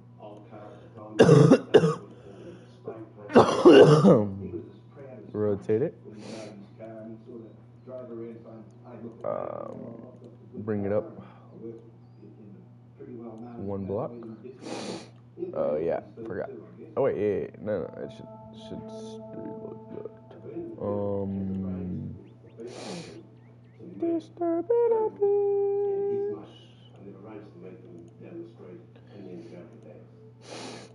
Match rotation, anchor block. We're gonna place that right there, and then we're going to highlight it. Bring it up. Later that evening, Ian Alright.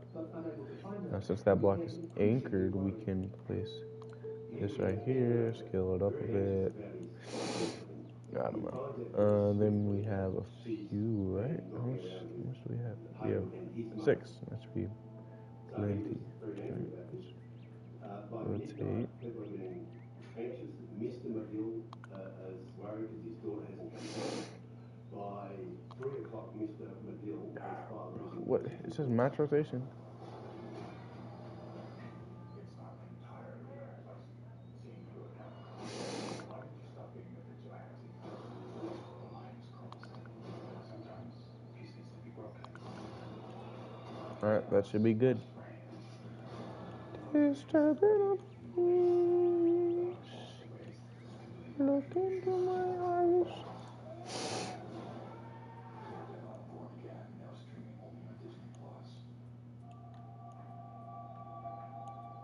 At 11 p.m. to 7 a.m. when we received a phone call from the Madil family that their daughter hadn't returned home. It was completely out of character for her that she didn't sort of come straight home after she'd been safe to the local dance. We immediately suspected something was, just that feeling was something not quite right. Now, the night is a mystery. Young Urquhart is running around looking for his girlfriend. Meanwhile, Bernard's father is frantically looking. Alright. Now we can save it. Oh. Alright, look, watch how the master does it. Look, watch. We don't even have to watch it. We just have to do this and then delete it. Yeah, and then it goes.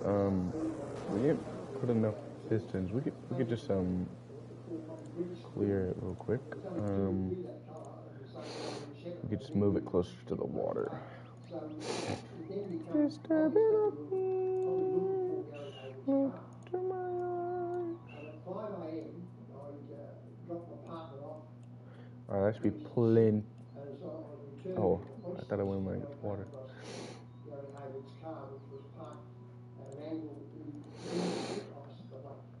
Alright, so first you hop out at 1 in the morning.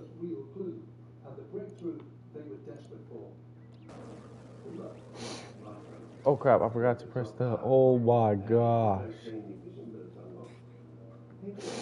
I forgot to press A. I think it is. I don't know. Hold up here, let me actually load it. Do I have any candies? I don't have candies on this account. What? Bro. I have to walk all the way there.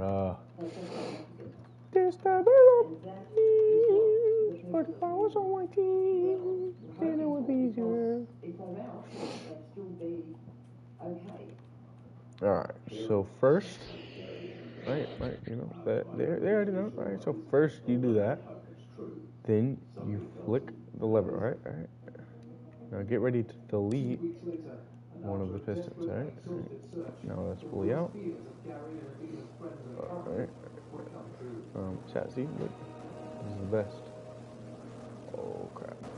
Why is it angled that way?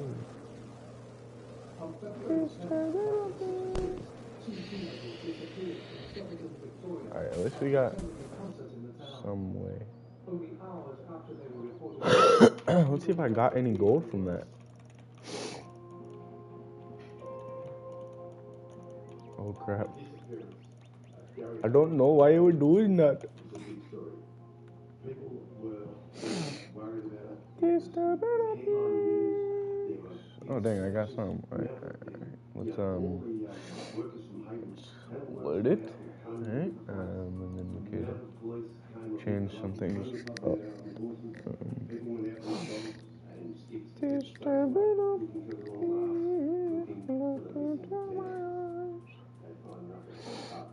Is the max you can go? No, I can go to 5. Alright, we'll make that one 3, and then we'll make these 5. And then we need to fix the rotation of this thing. I don't know. So that is yet another indicator that something bad has happened. A search of the riverbed and the surrounding area provided no further clues. But the recovery of the Venus handbag meant the spotlight If I highlight it all, focused just more shift and more click. on one person. From the first night of the in Rickett's plane, he survived he would say. Ian was under further suspicion when the police learned about an outburst he made when he was told his Blue, really? had in fact spent the evening with Gary Haywood. Right. That should be. Looks straight to me, kind of. Yeah, this is straight.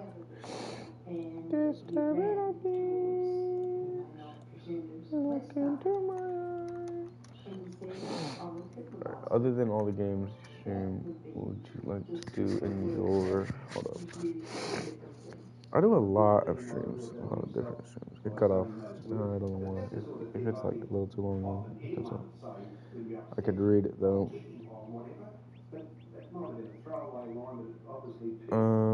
And other than all the games in stream, what do you like to do in your free time? I just like to play the games I stream.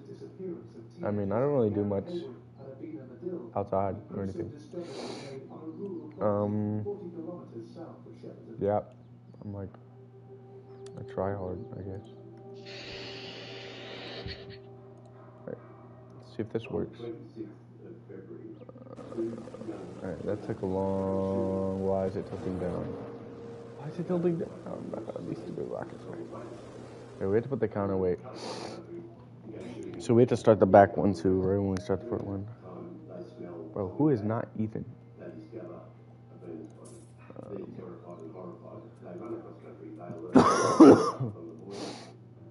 Disturbing our peace. We got a phone call for a farmer to tell us that one of his young relatives had come across what he believed was human remains. I, with other police, then attended the scene. We located the body of the female, which was in a very bad state of decomposition. This first one has to start the back one too, so there. That's all I had to do, hopefully. Hop out at 1 in the morning. Alright, so first, press A, right? And then we flick it out, and we delete it. Let's go. Oh crap, the counterweight is not working. Hop out at 1 in the morning. I think we're not like flying far enough. We're not flying high enough. We need to add more balloons. Balloons. Or we could just like make one big.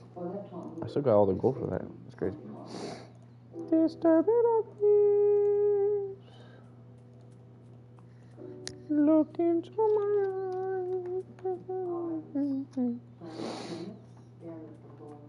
Tennis club here, and the word just whipped around the tennis courts like mad, and I don't even need that much.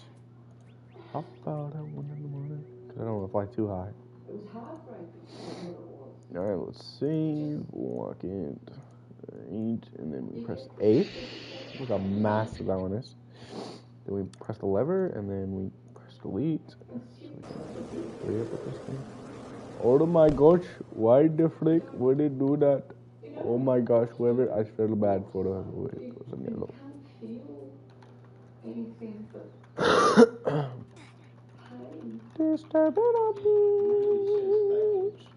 Look into my eyes. In our lives, we've never lost anyone, and to have That was just a failed something like attempt. that happen was completely The unbelievable. Indian accent, I am not very good. I am not good at the Indian accent. I am very bad. In fact, been murdered, which was what people were starting to assume. But it didn't put Ian in the clear. It just meant that he was now a full-blown suspect for a double murder. And the police did look at a lot of other people. They questioned many people, but they kept coming back to him. Oh, why is it tilting to the side? He seemed to be the obvious person. Yes, very good. Scammer man, these scammers. I don't know why. Bro, I am not scamming you. Please redeem your PayPal. Scammer man, these scammers. I know, right? Because it was headline. I keep on getting my grandma every time. They had to come up with something. And that's About at 1 in the morning. Look, you think you're the king? I'm the king. No, we just have to make the red carpet. Maybe try little balloons. I don't know. Hop out at 1 in the morning. When Ian got taken down to the police station and interviewed, he was hit and slapped and kicked in different ways. He used to tell me about it. I said, that's Look sure into couldn't my happen. And it did. And he was scared. He was really scared. He was really scared. Alright, let's paint this red. Dark red. You can imagine what I went through trying to No, I am. tell him not to. You think you're the king? I'm the king. Get him, boys. That's good. Alright, this, and then this, and this, and this. Oh crap. Disturbing of peace. Look into my eyes. No one should be treated like Earth was treated. What the? Oh, we're not. Whilst Urquhart was the prime Ooh. suspect, another vital clue the police had was the rifle part found at the scene.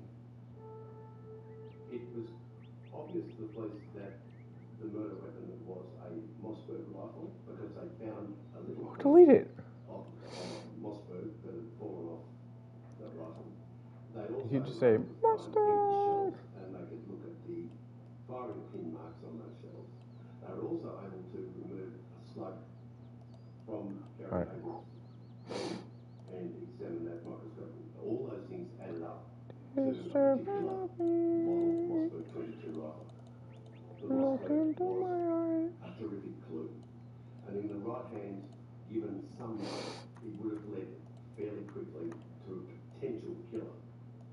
And it would later turn out that it had been sold to a particular person at a particular shop, and there should be records of that transaction. You think you're the king? I'm the king. Never found that out. Alright, now we need to make just a knight kneeling down. Just kidding. That might actually be. Despite this missed opportunity, the police did have another lead. A set of fingerprints found on Gary Hayward's car, but they didn't match any of the current suspects. Little did the police know that 20 years later, these same fingerprints would be rediscovered and used to crack the case. Of course, this was of little comfort to prime suspect Ian Urquhart. Although not charged with anything, the weight of suspicion proved to be a heavy burden for the teenager. Ian's life was affected dramatically. He felt that he could no longer live in the town. He just said, I've had enough. He said, I've got to go. And I said, but where are you going to go? He said, I don't know, I'm going to go. It was a situation where he was tormented badly. He wanted to come home. If he came home, he was damned, or how should he show his face here anymore? And if he stayed away, he's done it because, he's run away from the situation. Again, Mark decided to leave Shepperton and Australia. He headed overseas and tried to leave the awful events of his hometown in his past. As time moved on, so too did the media attention, which would soon focus on another terrible series of events 160 kilometers away. Mustard! Wasn't on that beat, yo. Donvale is in the eastern suburbs, Melbourne, near Templestowe, Doncaster, and it's probably an affluent, wealthy type of area. The demography of a place like Donvale is young marrieds.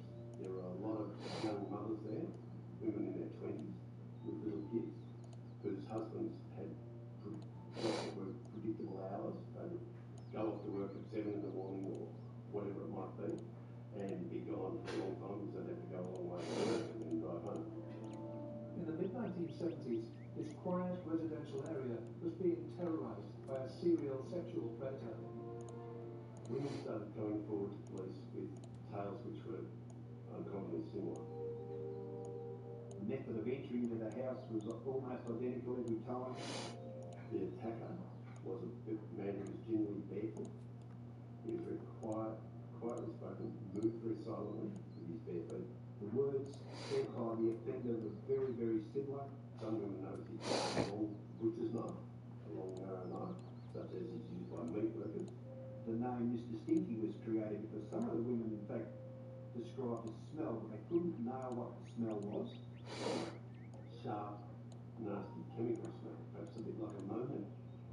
This story made the media, and it was a sub-editor on a Sunday paper in Melbourne was trying to write a headline for it and looking for a nickname for this unknown rapist, and they were doodling names. They go Mr. Sally, Mr. Pongo, and in the end he wrote Mr. Stinky, and it fitted the gap, and it entered the lexicon.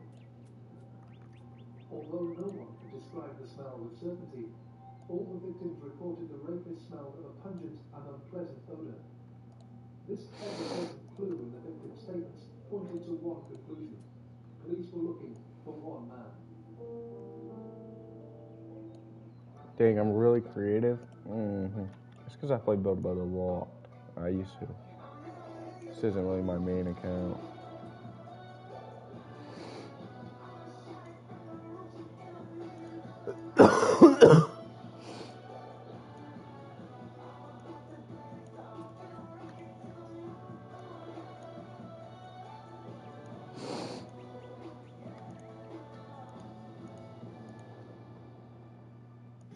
¿Quieres comer? Ve a Kroger. Encontrarás ricos ingredientes y grandes precios. Más de $600 en cupones digitales y hasta $1 de descuento por galón de combustible. Kroger, fresh for everyone. Welcome to the Lazy Boy Furniture Gallery's Buy More, Save More event. Savings on sofas, recliners, sectionals, dining rooms, accessories, and more. With our Buy More, Save More event, you can enhance your home while enjoying significant savings. Lazy Boy Furniture Galleries include styles to suit every taste, from modern to classic. When you purchase multiple items, the more you save.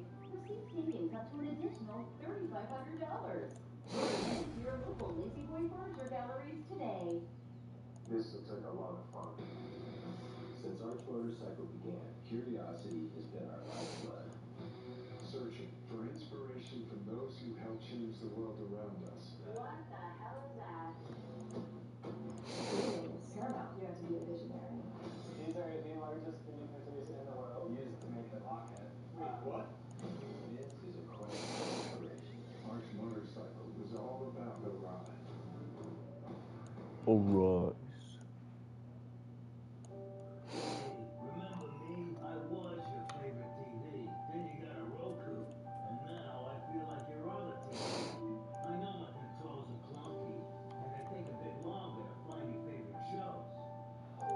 But I'm smart enough to learn new tricks. Whoa, what's happening? This feels awesome! Make any TV stream like new with Roku players. What are we watching? What are we watching? Let's go, let's go, let's go!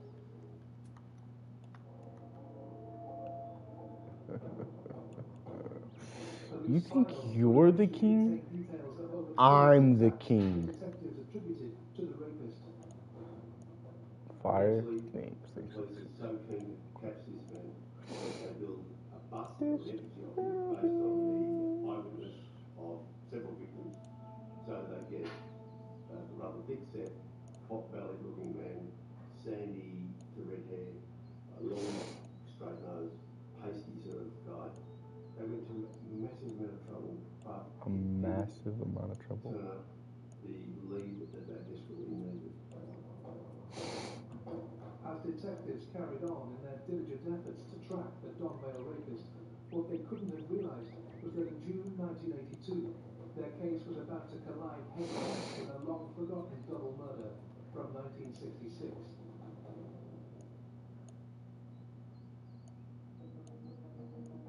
In the early 1980s, Victoria Police were investigating a series of rapes in the Don Vale area of Melbourne that took place between 1971 You know what else and 1977. is massive? The perpetrator left little in the way of evidence, but through patient detective work, police were on the verge of a breakthrough.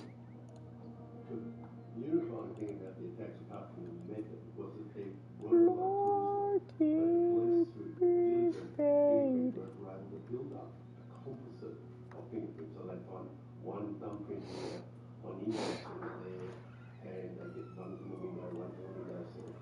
And gradually they assembled a composite of fingerprints which they just named the Don Vale rapist.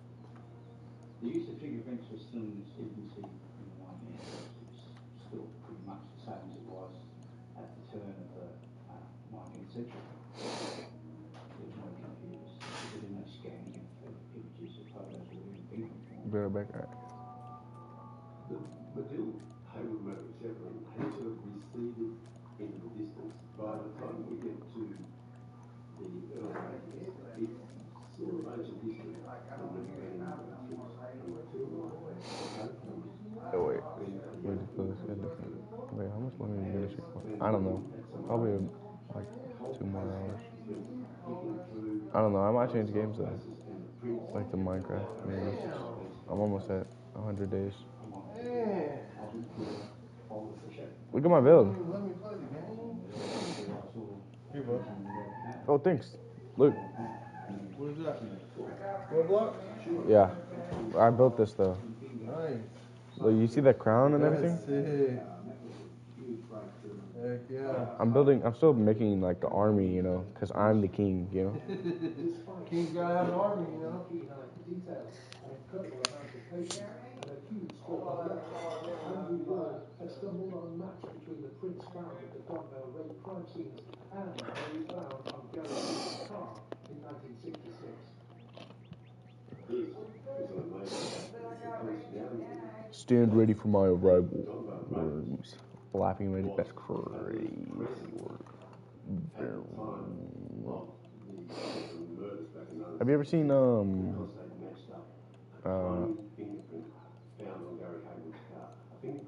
regular show? Have you ever watched a regular show?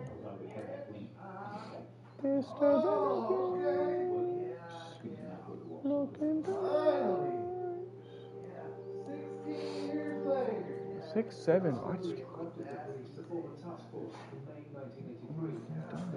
six, seven. A little, yeah. You should watch all of it. It's actually really good. I remember the first time I watched it. It was really good. I was sad at the end though.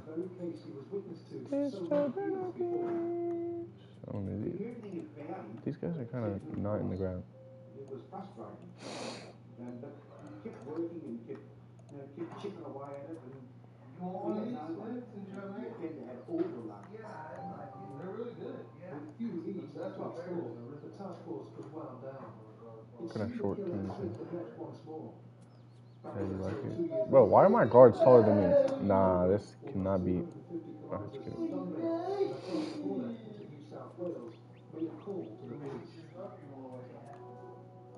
It's March 16th, 1985. Shopper system in I made this like a long time ago and just forgot about it. Exposing himself in a car park in the street. She calls the local police. A phone call came to the police station to say that the ladies in the store complained about a male sitting in a vehicle Is Isaac on? Is Isaac streaming? Just before 12:30 p.m. Observe what he was doing in his vehicle. And I said to him, "Are you very active?" Look, he immediately turned around and said, "Headed right where I was."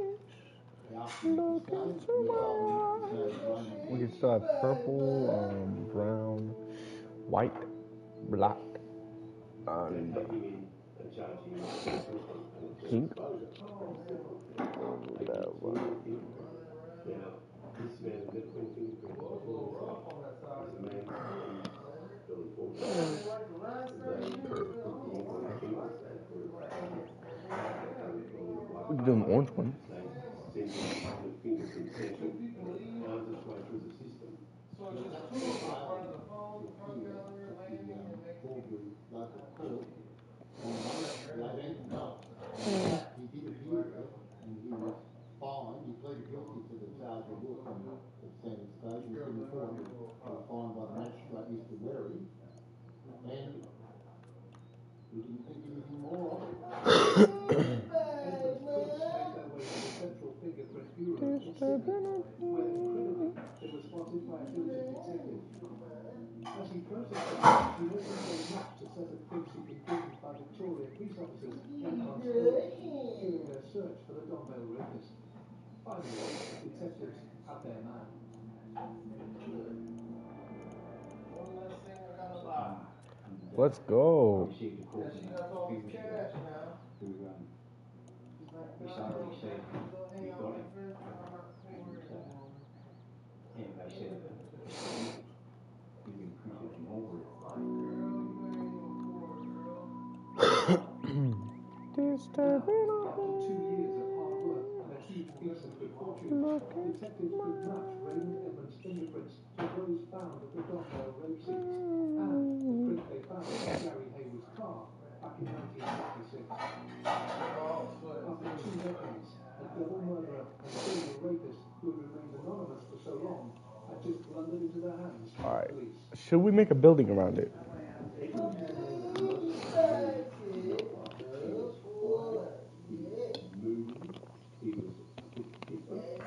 I'm probably just gonna make a box.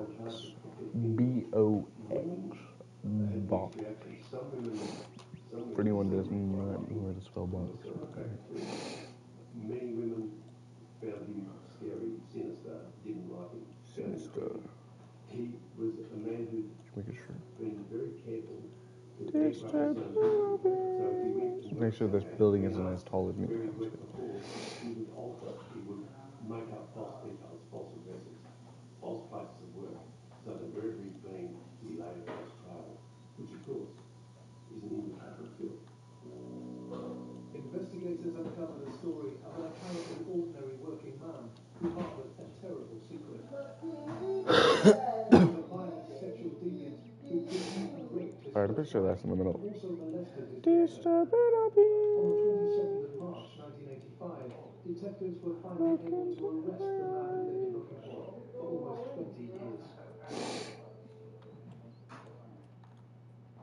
I hop out at 1 in the morning.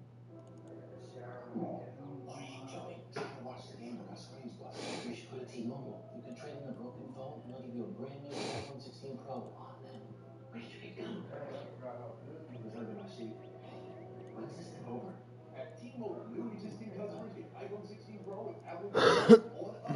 Trade in your rusty old phone. Plus, families can switch and save 20% versus the other big guy's best plan, plus streaming. Pizza. No, I'm kidding. It's over. So, March 22nd, 1985, 6 days after the Albury incident, the Victorian police are all over it.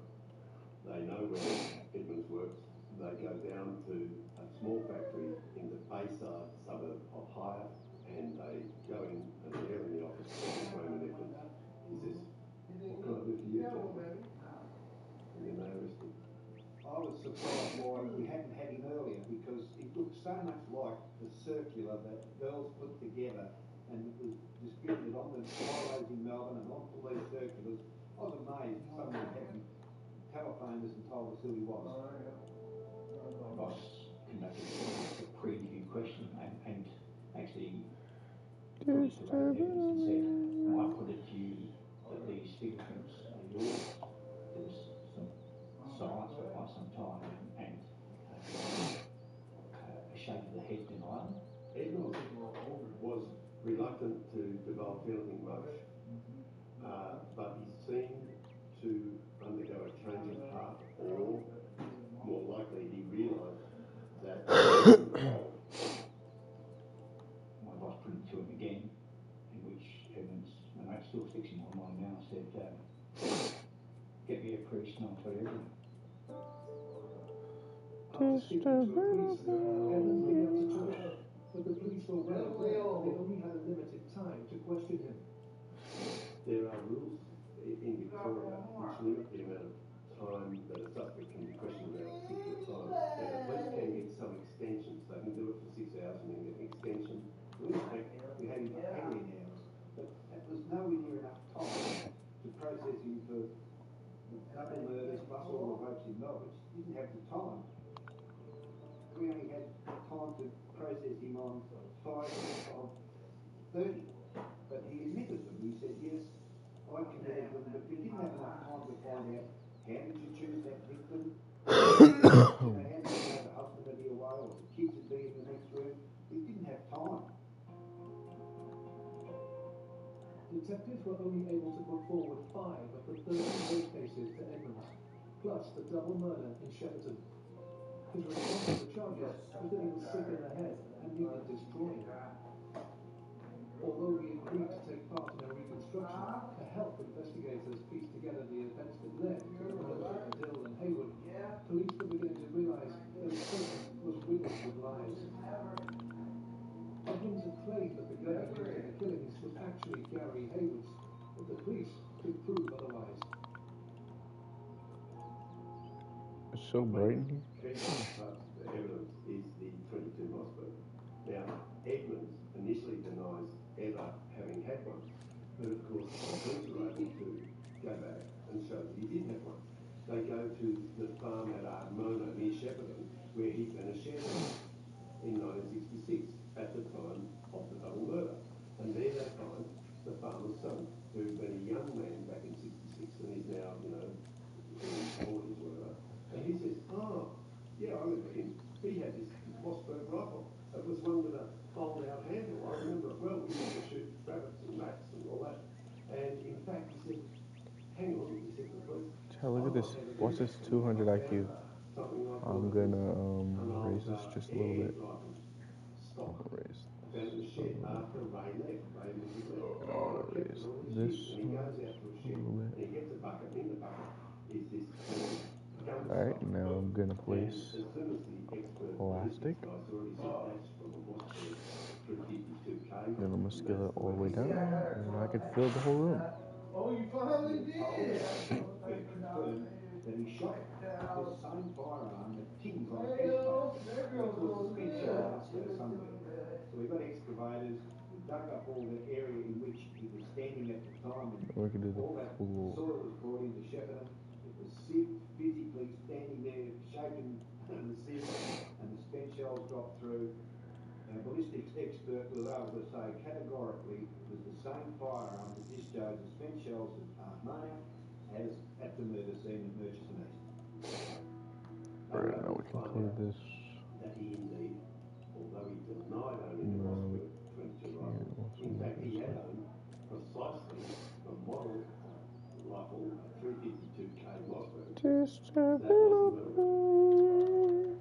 As police prepared for trial, they began to uncover more. Yeah, you haven't been with me over there the last couple of times. What's more, they began to suspect he may be responsible for even I more. said, you haven't even been with me over there the last times. After almost 20 Why's years, the back door police unlocked and finally had a stuff? suspected killer of Go out and teenagers eat, in the Dill No. in custody. I took Jasper outside. The front door was unlocked. Hey, Jasper, when do you come here? What's that? The cat needed to go to the restroom. That's broke. Yeah, there's no wood. Hold it in my hand, it goes like this. Oh, so you put this Just a little might want to put it think you're the king? I'm the king. Meow. Mr. $6,000. So, you think you're the king? I'm the king.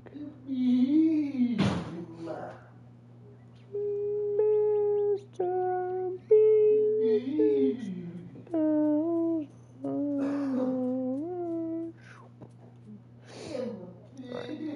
Now we can save that.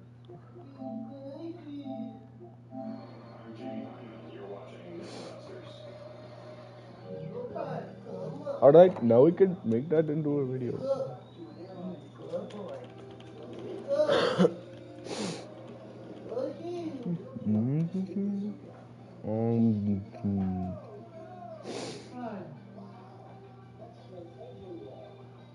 Think you're the king?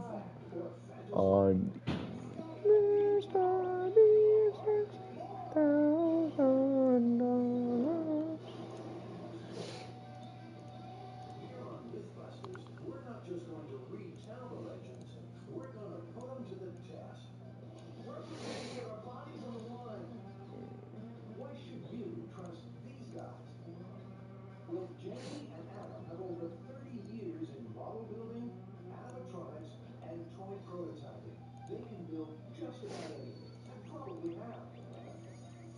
This is M5, my special effects shop. Come on in, have a look around. If we can't find what we need here, there's always Adam's junk collection. My cigarette dispenser?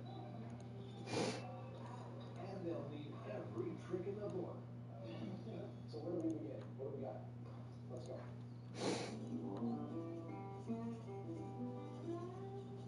This story involves a large woman, a beast woman, Flying in an SAS flight from Europe. And as she was going along, she had to use the restroom. She flushed it while she was still sitting on the toilet. And it suctioned her down a little bit, and she was stuck. Trying to play with your toilet.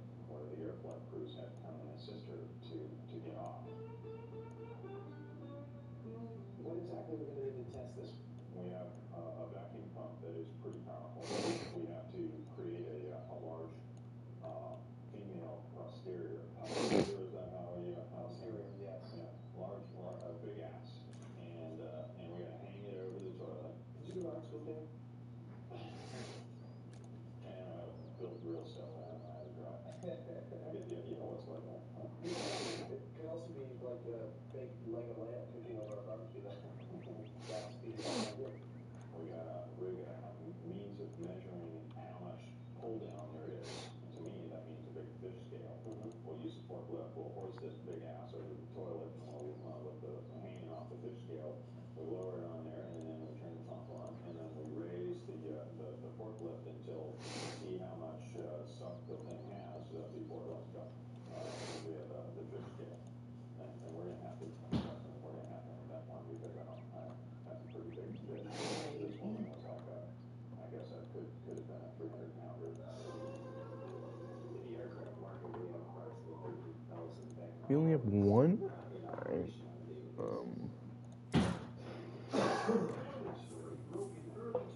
By what?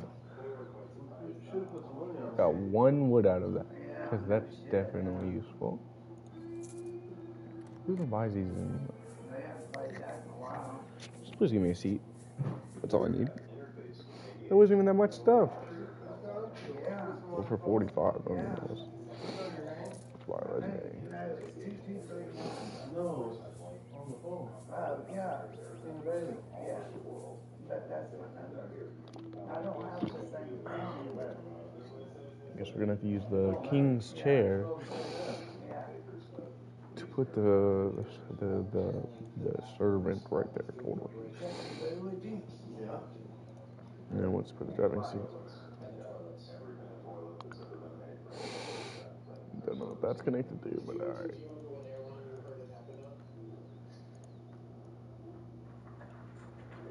Oh my gosh, guys. where's Daddy going? Where's Daddy Where are you going?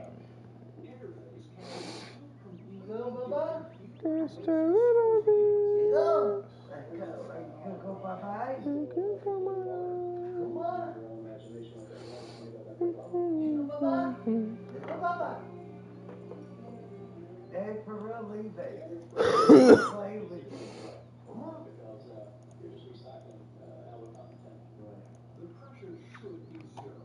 But if something, say a hairbrush, gets caught in the outlet valves while the aircraft is at altitude, Here he comes, boy. Mr. Penelope. The greater pressure inside would actually be turning pressure. Key what? What is it, Key? theory of toilet terror has one problem. It could only happen at altitude. According to the legend and the information we have, they said that the women actually stayed on the toilet until they were on the ground.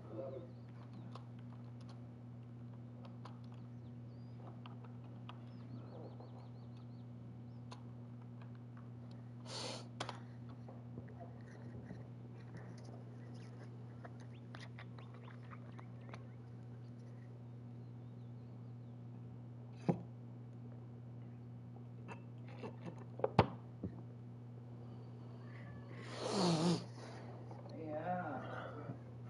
What?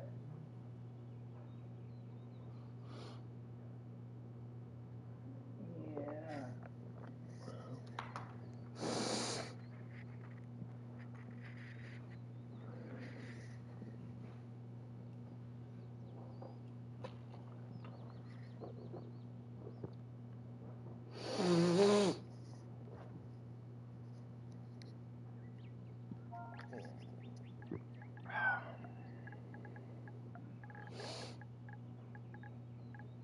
What the?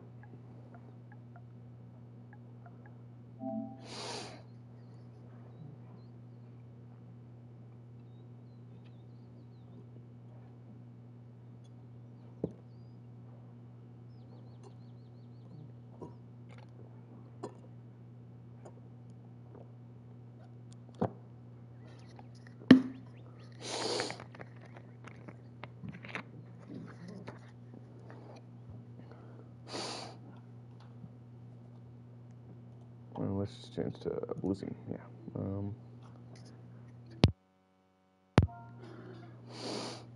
Alright. Kitty Granny gonna be going to bed here pretty soon. Mr. Penelope. Look into my eyes. I realized what I'd really done. I just started wailing.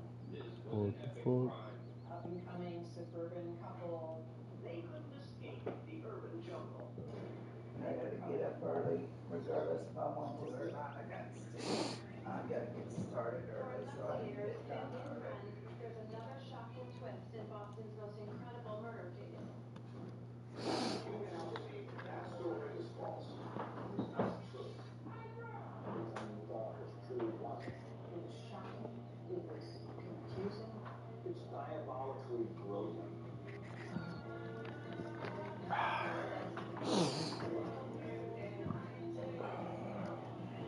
Alright, chat. I'm gonna play Minecraft maybe.